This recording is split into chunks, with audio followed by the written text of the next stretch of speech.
ਪੰਜਾਬੀ ਦੇਖਦੇ ਹੋਏ ਸਾਰੇ ਦਰਸ਼ਕਾਂ ਨੂੰ ਮੇਰੇ ਵੱਲੋਂ ਪਿਆਰ ਭਰੀ ਸਤਿ ਸ੍ਰੀ ਅਕਾਲ। ਤੁਹਾਡਾ ਸਵਾਗਤ ਇਸ ਸਪੈਸ਼ਲ ਪ੍ਰੋਗਰਾਮ ਦੇ ਵਿੱਚ ਜਿੱਥੇ ਅਸੀਂ ਇੱਕ ਇਹੋ ਜਿਹੀ ਸੰਸਥਾ ਨੂੰ ਹਾਈਲਾਈਟ ਕਰਦੇ ਹਾਂ, ਉਹਨਾਂ ਦੇ ਨਾਲ ਗੱਲ ਕਰਦੇ ਹਾਂ, ਉਹਨਾਂ ਦੀ ਡਿਵੈਲਪਮੈਂਟਸ ਤੇ ਪ੍ਰੋਗਰੈਸ ਬਾਰੇ ਸੁਣਦੇ ਹਾਂ, ਜੋ ਕਿ ਇਸ ਵੇਲੇ ਨਾ ਕਿ ਸਿਰਫ ਪੰਜਾਬ ਦੇ ਵਿੱਚ ਪੰਜਾਬੀਅਤ ਨੂੰ ਤੇ ਸਿੱਖੀ ਨੂੰ ਕਾਇਮ ਰੱਖ ਰਹੀ ਹੈ, ਬਟ ਜਿੱਥੇ ਸਿੱਖੀ ਨੂੰ ਦੁਨੀਆ ਭਰ ਦੇ ਵਿੱਚ ਪਹੁੰਚਾਉਣ ਦੀ ਗੱਲ ਹੁੰਦੀ ਹੈ, ਇਸ ਕੰਮ ਦੇ ਵਿੱਚ, ਇਸ ਸੇਵਾ ਦੇ ਵਿੱਚ ਲੱਗੀ ਹੋਈ ਹੈ। ਸੋ ਮੈਨੂੰ ਬਹੁਤ ਹੀ ਖੁਸ਼ੀ ਹੋ ਰਹੀ ਹੈ ਇੱਕ ਵਾਰੀ ਫਿਰ ਇਸ ਸੰਡੇ ਸ਼ਾਮ ਦੇ ਪ੍ਰੋਗਰਾਮ ਦੇ ਵਿੱਚ ਤੁਹਾਨੂੰ ਸਵਾਗਤ ਕਰਦੇ ਹੋਏ, ਅਤੇ ਸਾਨੂੰ ਬੜੂ ਸਾਹਿਬ ਕਲਗੀਧਰ ਟਰੱਸਟ ਸੰਸਥਾ ਵੱਲੋਂ ਉਹਨਾਂ ਦੇ ਸੇਵਾਦਾਰਾਂ ਅਤੇ ਉਹਨਾਂ ਦੇ ਸਪੋਰਟਰਸ ਦੀ ਇਸ ਵੇਲੇ ਪ੍ਰੋਗਰਾਮ ਦੇ ਵਿੱਚ ਹਾਜ਼ਰੀ ਇੱਕ ਵਾਰੀ ਫਿਰ ਲੱਗੀ ਹੈ। ਪੈਨਲ ਸਾਡੇ ਨਾਲ ਜੁੜਿਆ ਹੈ, ਪਲੀਜ਼ ਮੇਰੇ ਨਾਲ ਰਲ ਕੇ ਉਹਨਾਂ ਨੂੰ ਪ੍ਰੋਗਰਾਮ ਦੇ ਵਿੱਚ ਸਵਾਗਤ ਕਰੋ। ਮੈਂ ਸਭ ਤੋਂ ਪਹਿਲੇ ਸਾਡੇ ਇਸ ਸ਼ਾਮ ਦੇ ਪੈਨਲਿਸਟ ਨੂੰ ਸਾਰਿਆਂ ਨੂੰ ਸਵਾਗਤ ਕਰਦੀ ਹਾਂ। ਸਤਿ ਸ੍ਰੀ ਅਕਾਲ, ਵਾਹਿਗੁਰੂ ਜੀ ਕਾ ਖਾਲਸਾ, ਵਾਹਿਗੁਰੂ ਜੀ ਕੀ ਫਤਿਹ। ਤੁਹਾਨੂੰ ਸਾਰਿਆਂ ਨੂੰ ਪ੍ਰੋਗਰਾਮ ਦੇ ਵਿੱਚ ਇੱਕ ਵਾਰੀ ਫਿਰ ਨਿੱਘਾ ਸਵਾਗਤ ਕਰਦੇ ਹਾਂ। ਸਭ ਤੋਂ ਪਹਿਲੇ ਡਾਕਟਰ ਦਵਿੰਦਰ ਸਿੰਘ ਜੀ, ਇੰਡੀਆ ਤੋਂ ਤੁਸੀਂ ਸਾਡੇ ਨਾਲ ਜੁੜ ਰਹੇ ਹੋ। ਸਾਨੂੰ ਪਤਾ ਹੈ ਕਿ ਤੁਹਾਡੇ ਟਾਈਮ 'ਤੇ ਕਿੰਨੀ ਜ਼ਿਆਦਾ ਡਿਮਾਂਡਸ ਹਨ, ਤੁਸੀਂ ਸਭ ਕੁਛ ਇਸ ਵੇਲੇ ਹਾਈ ਲੈਵਲ 'ਤੇ ਓਵਰਸੀ ਕਰ ਰਹੇ ਹੋ ਸੰਸਥਾ ਦੇ ਵਿੱਚ। ਸੋ ਜਦੋਂ ਵੀ ਤੁਸੀਂ ਟਾਈਮ ਕੱਢ ਕੇ ਸਾਡੇ ਨਾਲ ਜੁੜਦੇ ਹੋ, ਸਾਨੂੰ ਬਹੁਤ ਹੀ ਖੁਸ਼ੀ ਹੁੰਦੀ ਹੈ ਤੁਹਾਡੇ ਨਾਲ ਗੱਲਾਂ ਬਾਤਾਂ ਕਰਕੇ। ਅਫਕੋਰਸ ਰਵੀਦੀਪ ਕੌਰ ਮੁਕਤਾ ਜੀ ਸੇਵਾਦਾਰ ਟੈਕਸਿਸ ਤੋਂ ਤੁਸੀਂ ਸਾਡੇ ਨਾਲ ਜੁੜ ਰਹੇ ਹੋ, ਐਂਡ ਮੈਨੂੰ ਬਹੁਤ ਹੀ ਜ਼ਿਆਦਾ ਖੁਸ਼ੀ ਹੋ ਰਹੀ ਹੈ ਐਤਕੀ ਇਸ ਪ੍ਰੋਗਰਾਮ ਦੇ ਵਿੱਚ ਇੱਕ ਪੁਰਾਣੇ ਅਤੇ ਬਹੁਤ ਹੀ ਦਿਲੋਂ ਜੁੜੇ ਹੋਏ ਸਪੋਰਟਰ ਇਸ ਸੰਸਥਾ ਦੇ ਡਾਕਟਰ ਸਰਬਜੀਤ ਸਿੰਘ ਵਿਰਕ ਜੀ ਨੂੰ ਪ੍ਰੋਗਰਾਮ ਦੇ ਵਿੱਚ ਸਵਾਗਤ ਕਰਦੇ ਹੋਏ। ਡਾਕਟਰ ਵਿਰਕ, ਸਿਐਟਲ ਦੇ ਵਿੱਚ ਤੁਸੀਂ ਬੜੂ ਸਾਹਿਬ ਸੰਸਥਾ ਲਈ ਕਿੰਨੇ ਸਾਲਾਂ ਤੋਂ, 30 ਤੋਂ ਵੱਧ ਸਾਲਾਂ ਤੋਂ ਤੁਸੀਂ ਸੇਵਾ ਨਿਭਾ ਰਹੇ ਹੋ, ਭਾਵੇਂ ਉਹ ਸੈਮੀਨਾਰ ਔਰਗੇਨਾਈਜ਼ ਕਰਨ ਦੀ ਸੇਵਾ ਹੋਏ, ਖੁਦ ਕਲੈਕਸ਼ਨਸ ਕਰਨ ਦੀ, ਡੋਨੇਸ਼ਨਸ ਲੈਣ ਦੀ ਸੇਵਾ ਹੋਏ, ਤੁਸੀਂ ਟਰੈਵਲ ਵੀ ਕਰਦੇ ਹੋ ਸੰਸਥਾ ਦੇ ਨਾਲ ਅਤੇ ਪੂਰਾ ਰੋਲ ਨਿਭਾ ਰਹੇ ਹੋ। ਤੁਹਾਡੇ ਵਰਗੇ ਸੇਵਾਦਾਰਾਂ ਤੋਂ ਸੁਣ ਕੇ ਸਾਡਾ ਵੀ ਦਿਲ ਖੁਸ਼ ਹੁੰਦਾ ਅਤੇ ਸਾਨੂੰ ਆਸ ਹੁੰਦੀ ਹੈ ਕਿ ਹੋਰ ਸਾਡੇ ਦਰਸ਼ਕ ਤੁਹਾਡੇ ਫੁੱਟ ਸਟੈਪਸ ਨੂੰ ਫੋਲੋ ਕਰਨ। So thank you so much for joining ਅਸ। ਤੁਹਾਨੂੰ ਸਾਰਿਆਂ ਨੂੰ ਇੱਕ ਵਾਰੀ ਫਿਰ ਸਵਾਗਤ। ਐਤਕੀ ਮੈਂ ਪ੍ਰੋਗਰਾਮ ਦੇ ਵਿੱਚ ਥੋੜ੍ਹੇ ਜਿਹੇ ਰੀਕੈਪ ਕਰਨਾ ਚਾਹੁੰਦੀ ਹਾਂ, ਬਿਕੋਜ਼ ਕਾਫੀ ਚਿਰ ਤੋਂ ਅਸੀਂ ਇਸ ਕਮਰਿਆਂ ਦੀ, ਜੋ ਰੂਮਸ ਦੀ ਸੇਵਾ ਦੀ ਗੱਲ ਕਰ ਰਹੇ ਹਾਂ, ਜੋ ਕਲਾਸਰੂਮਸ ਦੀ ਸੇਵਾ ਚੱਲ ਰਹੀ ਹੈ। ਪਿਛਲੇ 2 ਮਹੀਨਿਆਂ ਤੋਂ ਅਸੀਂ ਬਾਰ-ਬਾਰ ਲੋਕਾਂ ਨੂੰ ਦੱਸ ਰਹੇ ਹਾਂ ਕਿ ਇਹ ਜੋ ਸੇਵਾ ਹੈਗੀ, ਇਹਦੀ ਕਿੰਨੀ ਕੁ ਇੰਪੋਰਟੈਂਸ ਹੈ, ਕੀ ਇਹਦਾ ਫਾਇਦਾ ਲੌਂਗ ਟਰਮ ਲਈ ਹੋ ਸਕਦਾ ਹੈ। ਡਾਕਟਰ ਦਵਿੰਦਰ ਸਿੰਘ ਜੀ, ਮੈਂ ਚਾਹਾਂਗੀ ਬਿਫੋਰ ਵੀ ਟੈਲ ਫੋਕਸ ਕਿ ਸੇਵਾ ਦਾ ਪ੍ਰੋਗਰੈਸ ਕਿੱਥੇ ਤੱਕ ਪਹੁੰਚਿਆ ਹੈ, ਜੋ ਉਪਰਾਲਾ US ਆਡੀਅנס ਨੂੰ ਦਿੱਤਾ ਗਿਆ ਸੀ ਉਹਦੇ ਵਿੱਚ ਕਿੰਨਾ ਹਾਲੇ ਤੱਕ ਪ੍ਰੋਗਰੈਸ ਹੈ। ਉਸ ਤੋਂ ਪਹਿਲੇ ਡਾਕਟਰ ਦਵਿੰਦਰ ਸਿੰਘ ਜੀ, ਪਲੀਜ਼ ਸਾਨੂੰ ਦੱਸੋ ਇਹ ਜੋ ਕਲਾਸਰੂਮਸ ਦੀ ਸੇਵਾ ਹੈਗੀ, ਇੱਕ ਵਾਰੀ ਫਿਰ ਇਹਦੀ ਲੋੜ ਕਿਉਂ ਪੈ ਰਹੀ ਹੈ, ਇਹਦੀ ਵੈਲਿਊ ਕੀ ਆਉਣ ਵਾਲੇ ਸਾਲਾਂ ਦੇ ਵਿੱਚ ਬੱਚਿਆਂ ਨੂੰ ਮਿਲ ਸਕਦੀ ਹੈ। ਹਾਂਜੀ, ਥੈਂਕ ਯੂ ਅਸ਼ਮਿਤਾ ਜੀ। ਅਸੀਂ ਇਹ ਲਾਸਟ 2 ਪ੍ਰੋਗਰਾਮ ਵਿੱਚ ਬੇਸਿਕਲੀ ਜਦ ਦਾ ਗੁਰੂ ਕਾਸ਼ੀ ਅਕਾਲ ਯੂਨੀਵਰਸਿਟੀ ਦੀ ਡਿਵੈਲਪਮੈਂਟ ਸ਼ੁਰੂ ਹੋਈ ਹੈ, ਹਾਲਾਂਕਿ ਸਾਨੂੰ ਹੁਮ ਆ ਕੇ ਸੰਗਤਾਂ ਨੇ ਸਪੋਰਟ ਕੀਤਾ ਹੈ, ਸੰਗਤਾਂ ਨੇ ਬਹੁਤ ਪ੍ਰੇਰਿਤ ਕੀਤਾ ਹੈ, ਉਹਨਾਂ ਨੇ ਬਹੁਤ ਕੰਟਰੀਬਿਊਟ ਕੀਤਾ ਹੈ, ਜਿਸ ਦੇ ਕਾਰਨ ਇਹ ਜਿਹੜੀ ਅਕਾਲ ਯੂਨੀਵਰਸਿਟੀ, ਜਿਹੜੀ ਪੰਥ ਦੀ ਯੂਨੀਵਰਸਿਟੀ ਹੈ, ਇਹ ਅਸੀਂ ਟਾਈਮਲੀ ਇਸਟੈਬਲਿਸ਼ ਕਰ ਪਾਏ। ਹੁਣ ਇਹ ਪਰ ਡਿਸਪਾਈਟ ਆਲ ਦੈਟ ਸਪੋਰਟ, ਇਹ ਇੰਨਾ ਵੱਡਾ ਕੰਮ ਸੀਗਾ, ਇਤਨਾ ਚੈਲੰਜਿੰਗ ਕੰਮ ਸੀ ਕਿ ਅਸੀਂ within 2 years we had to construct 6 lakh square feet of built up space, which was a very challenging task indeed. ਤੇ ਇਹ ਜਦ ਅਸੀਂ ਬਣਾਇਆ ਔਰ ਉਸ ਨੂੰ ਮੁਕੰਮਲ ਕੀਤਾ ਤੇ ਸਾਡੀ ਸਾਰੀ ਡਿਵੈਲਪਮੈਂਟ ਬਾਕੀ ਜੋ ਸੰਸਥਾ ਦੀ ਸੀ, ਚਾਹੇ ਉਹ ਬੜੂ ਸਾਹਿਬ ਦੀ ਕੰਸਟਰਕਸ਼ਨ ਦੀ ਰਿਕੁਆਇਰਮੈਂਟਸ ਸੀਗੀਆਂ, ਚਾਹੇ ਬਾਕੀ ਸਕੂਲਾਂ ਦੀ ਰਿਕੁਆਇਰਮੈਂਟ ਸੀਗੀਆਂ, ਉਹ ਬਿਲਕੁਲ ਰੁਕੀਆਂ ਸੀ, ਬਿਲਕੁਲ ਸਥਗਿਤ ਹੋ ਗਈਆਂ ਸੀ। ਸੋ ਹੁਣ ਉਹ ਜਿਸ ਤਰ੍ਹਾਂ ਦਾਸ ਨੇ ਪਹਿਲਾਂ ਵੀ ਸ਼ੇਅਰ ਕੀਤਾ ਹੋਇਆ ਹੈ ਕਿ ਉਹ ਸਾਰੇ ਸਟੇਜ ਤੇ ਪਹੁੰਚ ਗਏ ਹਨ ਜਿੱਥੇ ਕਿ ਉਹਨਾਂ ਨੇ ਹੁਣ ਐਫੀਲੀਏਸ਼ਨਸ ਲੈਣੀਆਂ ਹਨ ਸੈਂਟਰਲ ਐਜੂਕੇਸ਼ਨਲ ਬੋਰਡਸ ਨਾਲ, CBSE ਦੇ ਨਾਲ, and all these schools now which we were just struggling to keep them functioning, ਹੁਣ ਉਹਨਾਂ ਨੂੰ ਇਸ ਐਫੀਲੀਏਸ਼ਨ ਵਾਸਤੇ ਸਟੇਟ ਬੋਰਡ ਦੇ ਨਾਲ ਸਾਡੀ ਮਾਰਚ 2022 ਤੋਂ ਪਹਿਲਾਂ ਅਸੀਂ 200 ਕਮਰੇ ਪੂਰੇ ਕਰਨੇ ਹਨ, ਕੰਸਟਰਕਟ ਕਰਨੇ ਹਨ। ਇਹ ਪਿਛਲੇ ਕਈ ਸਾਲਾਂ ਦਾ ਪੈਂਡਿੰਗ ਕੰਸਟਰਕਸ਼ਨ ਵਰਕ ਸੀਗਾ ਜੋ ਕਿ ਇਹ ਅਸੀਂ ਪੂਰਾ ਕਰਨਾ ਹੈ। ਇਸ ਦੇ ਨਾਲ ਇਨ ਸਕੂਲਸ ਦੀ ਓਵਰ ਦ ਈਅਰਸ ਅਸੀਂ ਜੋ ਮੈਂਡੇਟਰੀ ਮੇਨਟੇਨੈਂਸ ਸੀ, ਜੋ ਅਪਰੋਚ ਰੋਡ ਸੀਗੀਆਂ, ਜੋ ਬਾਉਂਡਰੀ ਵਾਲ ਸੀਗੀਆਂ, construction of toilets, renovation of the buildings, painting, plastering, ਇਹ ਸਾਰਾ ਕੁਝ ਬਹੁਤ ਸਾਲਾਂ ਤੋਂ ਪੈਂਡਿੰਗ ਚੱਲ ਰਿਹਾ ਸੀਗਾ। Now it has reached a level we cannot ignore this any further. So ਇਹ ਸਾਰਾ ਅਸੀਂ ਖਰਚਾ ਦੇਖਦੇ ਹਾਂ ਕਿ ਸਾਡਾ ਜੋ ਮੈਂਡੇਟਰੀ ਖਰਚਾ ਰਿਕੁਆਇਰਡ ਹੈਗਾ before 31st March, it is to the tune of about 50 crores. So which would mean about $7 to $8 million. Whether we like it or not, or whatever way we get our funds. ਤੇ ਕਿਉਂਕਿ ਇਹ Covid ਦਾ time ਰਿਹਾ ਹੈ ਤੇ ਸਾਡੇ ਕੋਲ fees ਦਾ surplus ਬਿਲਕੁਲ ਇਕੱਠਾ ਨਹੀਂ ਹੋ ਪਾਇਆ, ਫੀਸ ਇਕੱਠੀ ਕਰਨ 'ਚ ਬਹੁਤ ਦਿੱਕਤ ਹੋ ਗਈ। So we have again come with our begging bowl. ਅਸੀਂ ਫਿਰ ਆ ਕੇ ਮੁੜ ਖੜੇ ਹੋ ਗਏ ਆ ਫੋਰਨ ਦੀ ਸੰਗਤਾਂ ਦੇ ਅੱਗੇ, ਵਿਸ਼ੇਸ਼ ਤੌਰ ਤੇ US ਦੀ ਸੰਗਤ ਦੇ ਅੱਗੇ, ਕਿ ਵੀ ਸਾਡੀ ਇਹ ਜਿਹੜੀ ਕ੍ਰਾਈਸਿਸ ਆਈ ਹੈ ਦੁਬਾਰਾ, ਇਸ ਨੂੰ ਸਾਡੀ ਮਦਦ ਕਰੋ ਤਾਂ ਕਿ ਅਸੀਂ ਜੋ ਇਹ essential requirement ਹੈ ਰੂਮਸ ਪੂਰੇ ਕਰਨ ਦੀ, ਇਹ ਅਸੀਂ ਮਾਰਚ ਤੱਕ ਪੂਰੀ ਕਰ ਸਕੀਏ। ਤੇ ਇਹ ਇਸ ਵਾਸਤੇ ਇਹ ਜੋ ਅਰਜੈਂਟ ਇਹ ਮੇਨਟੇਨੈਂਸ ਵਰਕ ਜੀ।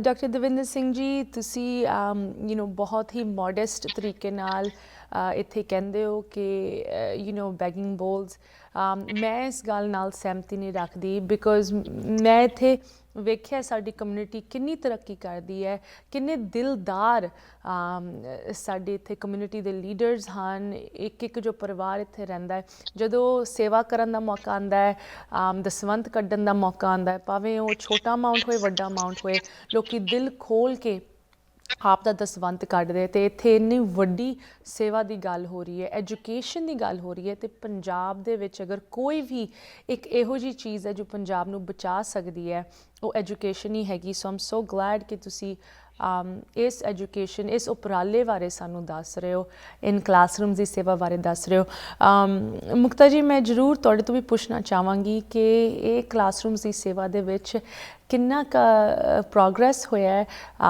ਪ੍ਰੋਗਰੈਸ ਸੁਣ ਕੇ ਸਾਨੂੰ ਖੁਸ਼ੀ ਵੀ ਹੁੰਦੀ ਹੈ, ਬਟ ਇੱਥੇ ਇਹ ਇੱਕ ਸਟਾਰਕ ਰਿਮਾਈਂਡਰ ਹੈ ਕਿ ਹਾਲੇ ਕੰਮ ਕਿੰਨਾ ਬਾਕੀ ਹੈ।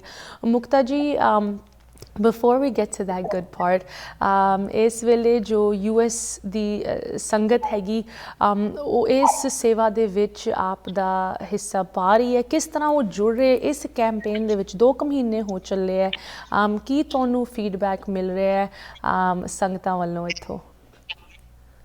ਵਾਹਿਗੁਰੂ ਜੀ ਕਾ ਖਾਲਸਾ, ਵਾਹਿਗੁਰੂ ਜੀ ਕੀ ਫਤਿਹ। ਮੈਂ ਸ਼ਮਿਤਾ ਜੀ ਸੰਗਤਾਂ ਨਾਲ ਸ਼ੇਅਰ ਕਰਨਾ ਚਾਹਾਂਗੀ ਕਿ ਤੁਸੀਂ ਬਹੁਤ ਸੋਹਣਾ ਕਿਹਾ ਕਿ ਬਹੁਤ ਖੁੱਲੇ ਦਿਲ ਦੀ ਸਾਡੀ ਸਿੱਖ ਕਮਿਊਨਿਟੀ ਹੈਗੀ ਹੈ, ਸਾਡੀ USA ਦੀ ਸੰਗਤ ਦੇ ਬਹੁਤ ਵੱਡੇ ਦਿਲ ਹੈਗੇ ਨੇ, ਤੇ ਆਲਵੇਜ਼ ਜਦੋਂ ਵੀ ਕਲਗੀਧਰ ਟਰਸਟ ਨੂੰ ਕੋਈ ਵੀ ਲੋੜ ਪਈ ਹੈ ਤੇ ਪੂਰਾ ਐਜ਼ ਅ ਫੈਮਿਲੀ ਹੋ ਕੇ ਸਭ ਨੇ ਆਪਣਾ ਹਿੱਸਾ ਪਾਇਆ। ਜਦੋਂ ਕੋਵਿਡ ਦੇ ਵਿੱਚ ਵੀ ਮੁਸ਼ਕਿਲ ਆਇਆ ਤੇ ਸਭ ਨੂੰ ਲੱਗਿਆ ਕਿ ਇਸ ਟਾਈਮ ਬਹੁਤ ਜ਼ਿਆਦਾ ਜ਼ਰੂਰਤ ਹੈ, ਇਵਨ ਕਿ ਹਾਲੇ ਅਮਰੀਕਾ ਦੇ ਵਿੱਚ ਬੜਾ ਸਟਰਗਲ ਚੱਲ ਰਿਹਾ ਸੀ, ਲੋਕਾਂ ਦੇ ਬਿਜ਼ਨੈਸਿਸ ਦਾ ਚੱਲ ਰਿਹਾ ਸੀ, ਬੜੇ ਉਤਾਰ ਚੜਾਅ ਫਾਈਨੈਂਸ਼ਲੀ ਆ ਰਹੇ ਸੀ। ਉਸ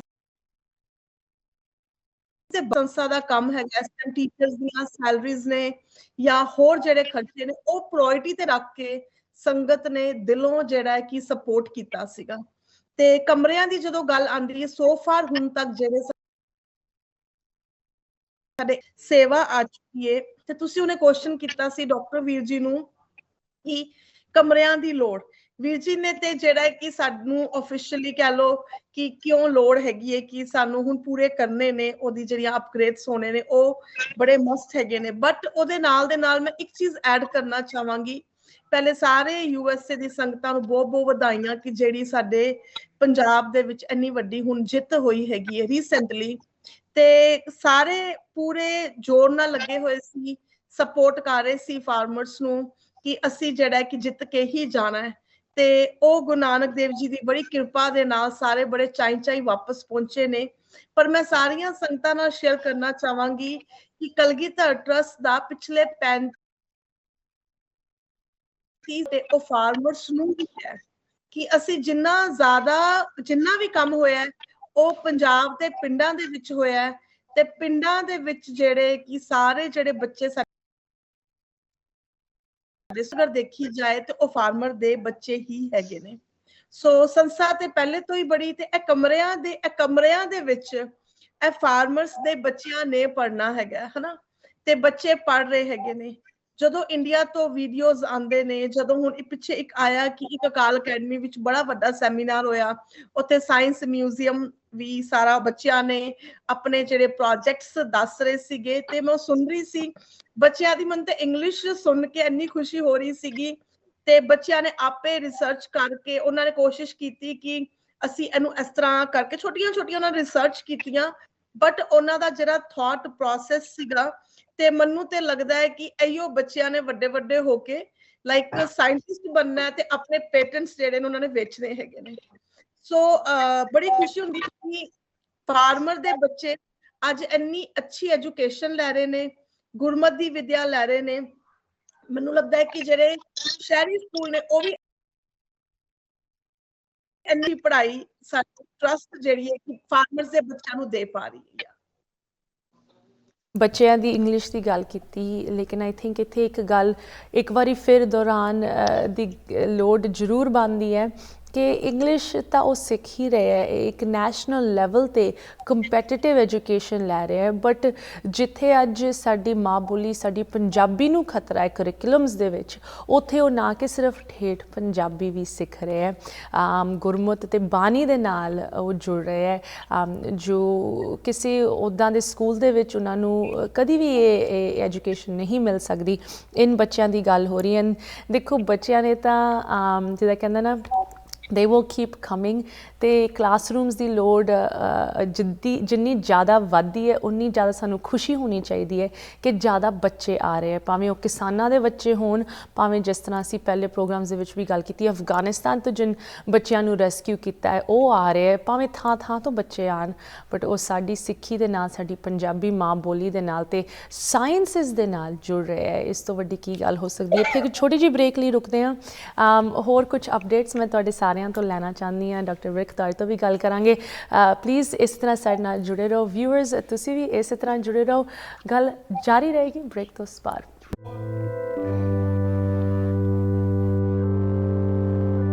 ਬ੍ਰੇਕ ਤੋਂ ਬਾਅਦ ਸਾਰਿਆਂ ਨੂੰ ਇੱਕ ਵਾਰੀ ਫਿਰ ਪ੍ਰੋਗਰਾਮ ਦੇ ਵਿੱਚ ਸਵਾਗਤ ਕਰਦੇ ਹਾਂ ਤੁਹਾਡੇ ਨਾਲ ਇਸ ਸ਼ਾਮ ਵੀ। ਜਿਸ ਤਰ੍ਹਾਂ ਹਰ ਹਫਤੇ ਜੁੜਦੇ ਹਾਂ ਬੜੂ ਸਾਹਿਬ ਕਲਗੀਧਰ ਟਰੱਸਟ ਸੰਸਥਾ ਦੇ ਵੱਖ-ਵੱਖ ਅਪਡੇਟਸ ਪ੍ਰੋਗਰੈਸ ਰਿਪੋਰਟਸ ਤੁਹਾਨੂੰ ਦੱਸ ਰਹੇ ਐਂਡ ਕਿਉਂ ਇਸ ਸੇਵਾ ਦੀ ਇੰਨੀ ਵੱਡੀ ਲੋੜ ਹੈਗੀ ਐਂਡ ਤੁਹਾਡੇ ਸਾਰਿਆਂ ਦੀ ਇਸ ਵੇਲੇ ਸਪੋਰਟ ਦੀ ਲੋੜ ਹੈਗੀ। ਸਾਡੇ ਨਾਲ ਜੁੜੇ ਹਨ ਬੜੂ ਸਾਹਿਬ ਸੰਸਥਾ ਦੇ ਸੇਵਾਦਾਰ। ਸਾਰਿਆਂ ਨੂੰ ਇੱਕ ਵਾਰੀ ਫਿਰ ਪ੍ਰੋਗਰਾਮ ਦੇ ਵਿੱਚ welcome back. Doctor Davinder Singh ji India ਤੋਂ ਤੁਸੀਂ ਸਾਡੇ ਨਾਲ ਜੁੜੇ ਟਾਈਮ ਕੱਢ ਕੇ ਐਜ਼ ਆਲਵੇਜ਼ ਸਾਨੂੰ ਬਹੁਤ ਵਧੀਆ ਲੱਗਦਾ ਹੈ ਜਦੋਂ ਤੁਹਾਡੇ ਤੋਂ ਸੁਣਨ ਨੂੰ ਮਿਲਦਾ ਹੈ। ਰਵੀਦੀਪ ਕੌਰ ਮੁਕਤਾ ਜੀ ਟੈਕਸਸ ਤੋਂ ਐਂਡ ਇਸ ਵਾਰੀ ਸਿਆਟਲ ਤੋਂ ਲੌਂਗ ਟਾਈਮ ਸਪੋਰਟਰ 30 ਤੋਂ ਵੱਧ ਸਾਲਾਂ ਦੀ ਤੁਹਾਡਾ ਇਹ ਲਗਾਵ ਤੁਹਾਡਾ ਇਹ ਪਿਆਰ ਇਸ ਸੰਸਥਾ ਨਾਲ ਬਣਿਆ ਹੋਇਆ ਹੈ। ਡਾਕਟਰ ਸਰਬਜੀਤ ਸਿੰਘ ਵਿਰਕ ਜੀ ਤੁਹਾਨੂੰ ਵੀ ਪ੍ਰੋਗਰਾਮ ਦੇ ਵਿੱਚ ਸਵਾਗਤ ਕਰਦੇ ਹਾਂ। ਡਾਕਟਰ ਵਿਰਕ ਮੈਂ ਇਸ ਸੈਗਮੈਂਟ ਦੇ ਵਿੱਚ ਤੁਹਾਡੇ ਤੋਂ ਸ਼ੁਰੂ ਕਰਨਾ ਚਾਹਾਂਗੀ। ਕਾਫੀ ਚਿਰ ਹੋਈ ਹੈ ਤੁਸੀਂ ਸਾਡੇ ਨਾਲ ਕਾਫੀ ਚਿਰ ਬਾਅਦ ਜੁੜੇ ਹੋ ਪ੍ਰੋਗਰਾਮ ਦੇ ਵਿੱਚ, ਤੇ ਜੋ ਸਿਆਟਲ ਦੀ ਸੰਗਤ ਹੈਗੀ ਹੈ ਜਿੱਥੇ ਤੁਸੀਂ ਜਾ ਰਹੇ ਹੋ, ਕੀ ਤੁਹਾਨੂੰ ਫੀਡਬੈਕ ਸੁਣਨ ਨੂੰ ਮਿਲ ਰਿਹਾ ਹੈ ਸੰਗਤਾਂ ਵੱਲੋਂ ਐਂਡ ਕੀ ਤੁਸੀਂ ਸਾਡੇ ਦਰਸ਼ਕਾਂ ਨੂੰ ਇਸ ਵਾਰੀ ਦੱਸਣਾ ਚਾਹੋਗੇ ਕਿ ਕਿਉਂ ਉਹਨਾਂ ਨੂੰ ਇੱਕ ਵਾਰੀ ਫਿਰ ਦਸਵੰਧ ਕੱਢਣਾ ਚਾਹੀਦਾ? ਇਹ ਕੋਈ ਵਨ ਟਾਈਮ ਕੰਮ ਨਹੀਂ ਹੋ ਰਿਹਾ, ਇਹ ਔਨਗੋਇੰਗ ਐਫਰਟ ਹੈਗੀ, ਤੇ ਇਹਦੇ ਵਿੱਚ ਤੁਸੀਂ ਕੀ ਲੋਕਾਂ ਨੂੰ ਅਪੀਲ ਕਰਨਾ ਚਾਹੋਗੇ ਕਿਉਂ ਉਹ ਜੁੜਨ ਇਸ ਸੰਸਥਾ ਦੇ ਨਾਲ?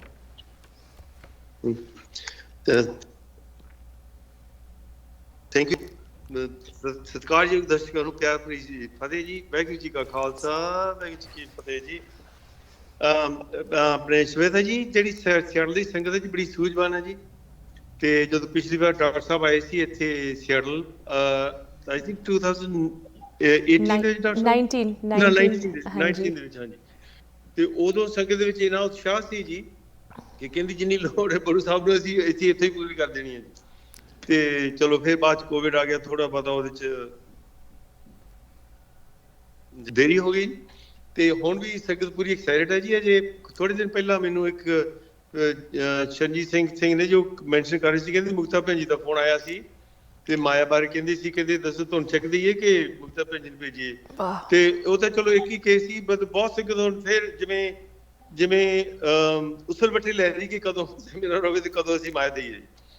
ਤੇ ਉਹਦਾ ਰੀਜ਼ਨ ਇਹ ਹੈ ਜੀ ਕਿ ਦੇਖੋ ਹਰ ਇੱਕ ਨੇ ਆਪਣੀ ਮਾਇਆ ਸਭ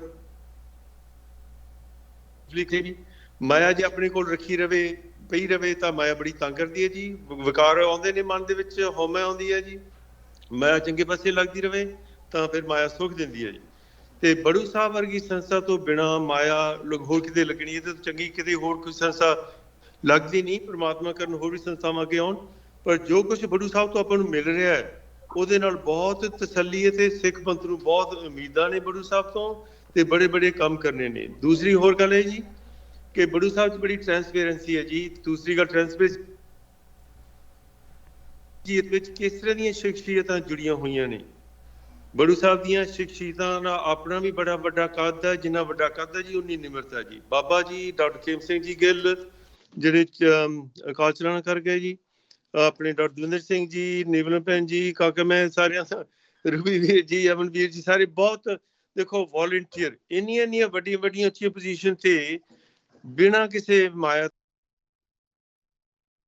ਤੋਂ ਬਣਾ, ਇਹ ਇੱਕ ਬਹੁਤ ਵੱਡਾ ਗੇਨ ਹੈ ਜੀ ਕੌਮ ਨੂੰ। ਜਦੋਂ ਬਾਬਾ ਜੀ ਦੇ ਡਾਕਟਰ ਸਾਹਿਬ ਪਹਿਲੀ ਵਾਰ ਸਿਆਟਲ 'ਚ ਆਏ ਸੀ ਜੀ, ਤਾਂ ਮੈਨੂੰ ਇਸ ਤਰ੍ਹਾਂ ਲੱਗਾ ਸੀ ਕਿ ਜੇ ਇੰਨੀਆਂ ਕੁਆਲੀਫਾਈਡ ਸ਼ਖਸੀਅਤਾਂ ਜਿਹੜੀਆਂ ਕਿ ਇੰਨੀਆਂ ਸੰਸਾਰਕ ਪੱਧਰ ਤੇ ਬੜੀਆਂ ਕੁਆਲੀਫਾਈਡ ਨੇ ਤੇ ਫਿਰ ਉਹ ਧਾਰਮਿਕ ਵੀ ਨੇ, ਜੇ ਇਹੋ ਜਿਹੀਆਂ ਸ਼ਖਸੀਅਤਾਂ ਪੰਥ ਨੂੰ ਸੇਵਾ ਕਰਨ ਵਾਸਤੇ ਮਿਲਦੀਆਂ ਤੇ ਹੋਰ ਆਪਾਂ ਨੂੰ ਕੀ ਚਾਹੀਦਾ ਜੀ।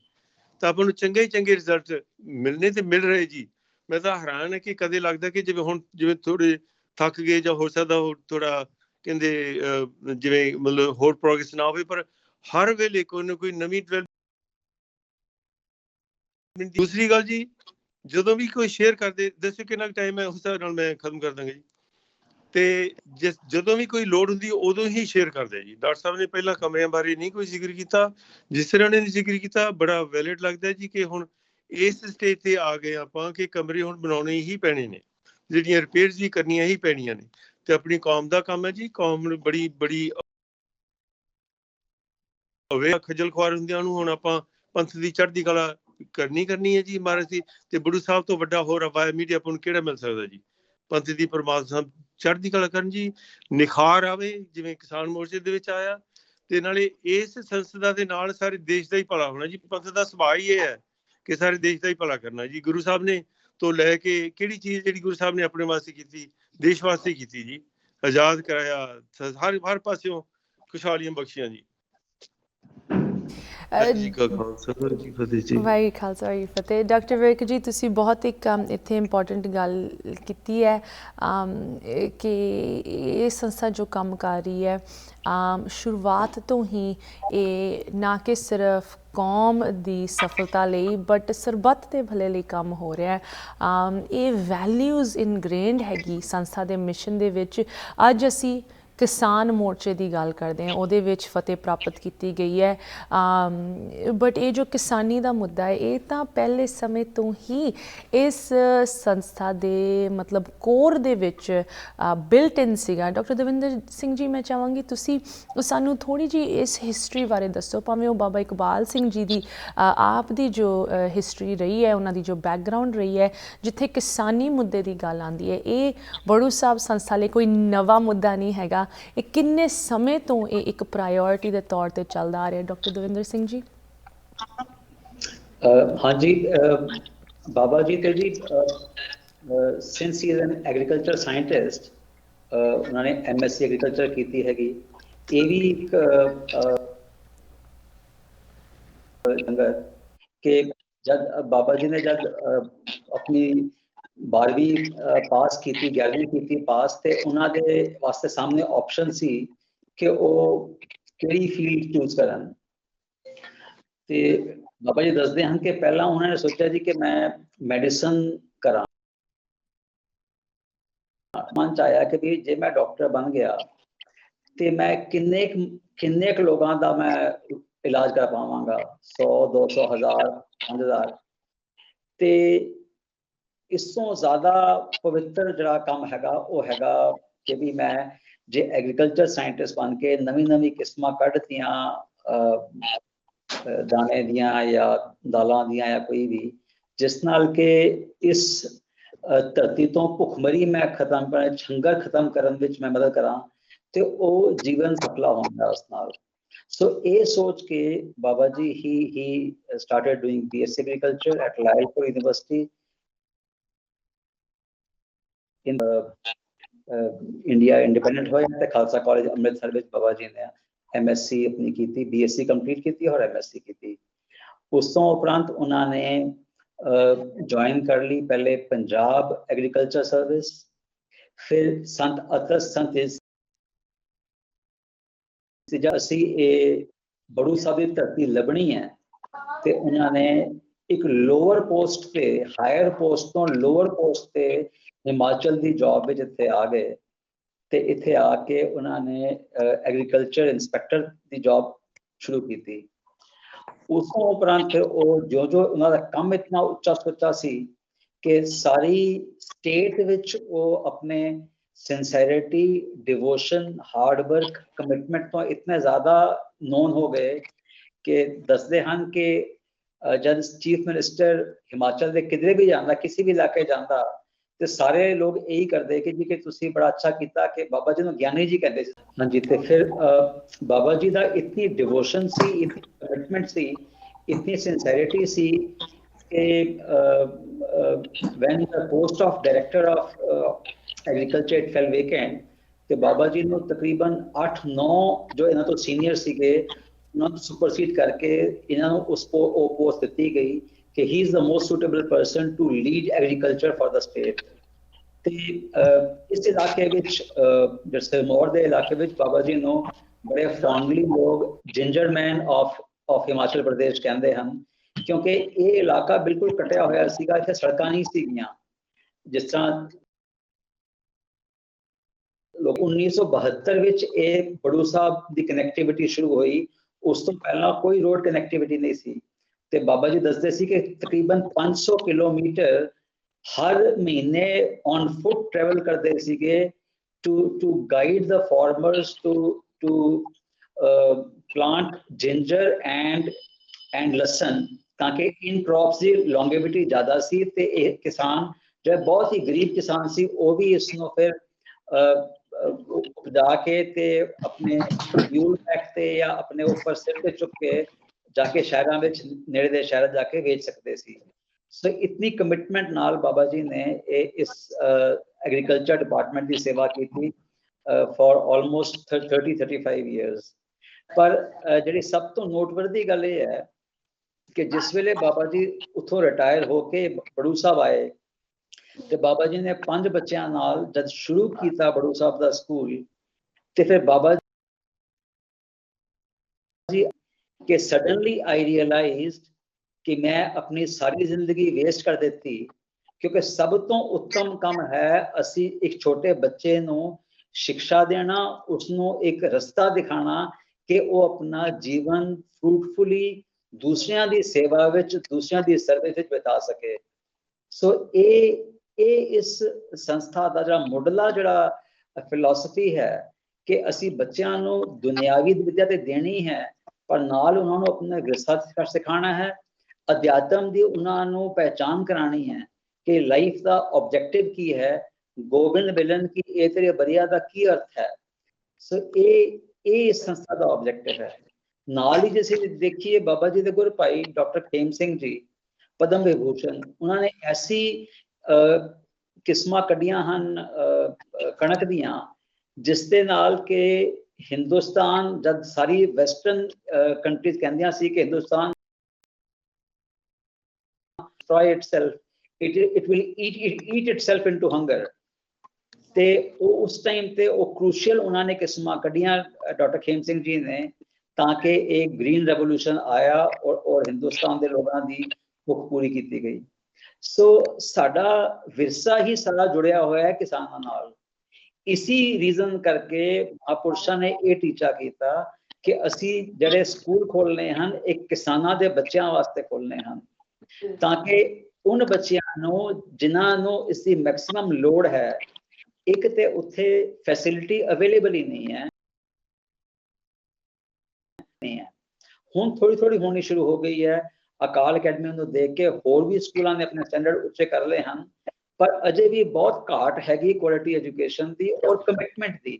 ਜਿਹੜੇ ਹੋਰ ਸਕੂਲ ਖੁੱਲੇ ਵੀ ਹੋਏ ਹਨ, ਬਹੁਤ ਸਾਰੇ ਸਕੂਲਾਂ ਦਾ ਕੇਵਲ ਆਬਜੈਕਟਿਵ ਫਾਈਨੈਂਸ਼ੀਅਲ ਗੇਨਸ ਹੈ, ਉਹਨਾਂ ਨੇ ਪੈਸੇ ਕਮਾਉਣ ਦਾ ਆਬਜੈਕਟਿਵ ਹੈ, ਪਰ ਜੋ ਇਹਦਾ ਮੇਨ ਆਬਜੈਕਟਿਵ ਹੈ ਕਿ ਕਿਸਾਨਾਂ ਦੇ ਬੱਚਿਆਂ ਨੂੰ ਅਸੀਂ ਪੜ੍ਹਾਈਏ ਤਾਂ ਕਿ ਉਹ ਆਪਣੀ ਫੈਮਿਲੀ ਦੀ ਜੋ ਉਹਨਾਂ ਦੀ ਪ੍ਰੋਬਲਮਸ ਆ ਰਹੀਆਂ ਹਨ ਸਸਟੇਨੇਬਿਲਿਟੀ ਦੀਆਂ।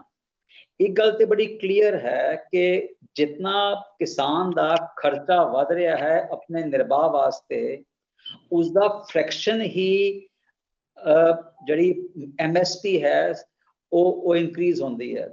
तो जे उसका खर्चा किसान का उसी उपज वास्ते 100 रुपए वध रहा है तो MSP केवल 15 रुपए वधदी है, उसका घाटा 85 रुपए हर साल ऐड होंदा चले जाता जी। ਅਸੀਂ इन ਪਿੰਡਾਂ ਦੇ ਬੱਚਿਆਂ ਨੂੰ ਅਸੀਂ ਸੈਲਫ ਸਸਟੇਨਿੰਗ ਕਰੀਏ, ਇਹਨਾਂ ਨੂੰ ਪੜ੍ਹਾਈਏ, ਉੱਚ ਵਿਦਿਆ ਦਈਏ ਜੀ। ਇਸੀ ਲਈ ਇਹ ਸਾਰੇ ਸਕੂਲ ਜਿੰਨੇ ਵੀ ਸਕੂਲ ਅਕਾਲ ਅਕੈਡਮੀਆਂ ਸਾਰੇ ਪਿੰਡਾਂ ਵਿੱਚ ਬਣੇ ਹੋਏ ਹਨ। ਜੇ ਅਸੀਂ ਹੁਣ ਸੋਚੀਏ ਕਿ ਜਿੱਦਾਂ ਅਜੇ ਵੀ ਹਾਲਾਂਕਿ ਮੋਦੀ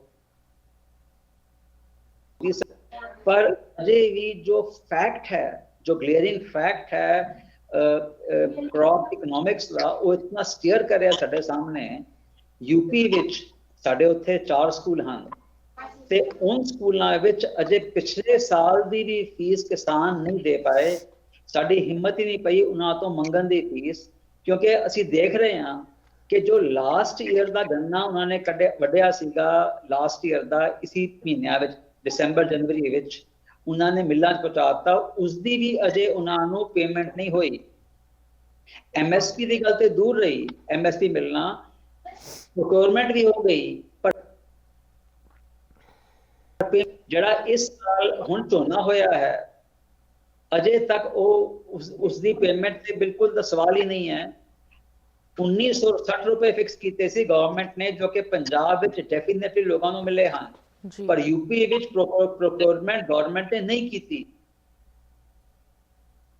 1100 ਰੁਪਏ ਤੇ ਡਿਸਟ੍ਰੈਸ ਸੇਲ ਕਰਨੀ ਪੈ ਰਹੀ ਹੈ ਸਾਡੇ ਕਿਸਾਨ ਵੀਰਾਂ ਨੂੰ, ਔਰ ਉਹ ਵੀ ਜਿਹੜਾ ਉਹਨਾਂ ਨੇ 1100 ਰੁਪਏ ਤੇ ਵੀ ਵੇਚਿਆ ਉਸਦੀ ਵੀ ਪੇਮੈਂਟ ਹੁਣ 2 ਮਹੀਨੇ ਹੋਣ ਚੱਲੇ ਹਨ, ਮਹੀਨਾ ਹੋ ਚੱਲਿਆ ਹੈ, ਅਜੇ ਉਹ ਪੇਮੈਂਟ ਨਹੀਂ ਆਈ। ਸੋ ਇਸ ਤਰ੍ਹਾਂ ਦੀ ਕ੍ਰਾਈਸਿਸ ਸਾਡੇ ਇੱਥੇ ਅਸੀਂ ਫੇਸ ਕਰ ਰਹੇ ਹਾਂ।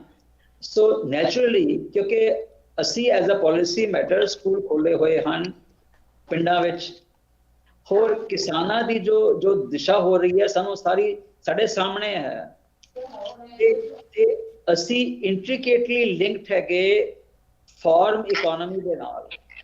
ਸੋ ਇਸ ਲਈ ਅਸੀਂ ਦੁਬਾਰਾ ਸੰਗਤਾਂ ਕੋਲ ਜਾ ਕੇ ਬੇਨਤੀ ਕਰਦੇ ਹਾਂ, ਆਪ ਜੀ ਨੇ ਉਪਰਾਲਾ ਕੀਤਾ ਹੈ ਸਾਡੇ ਵਾਸਤੇ,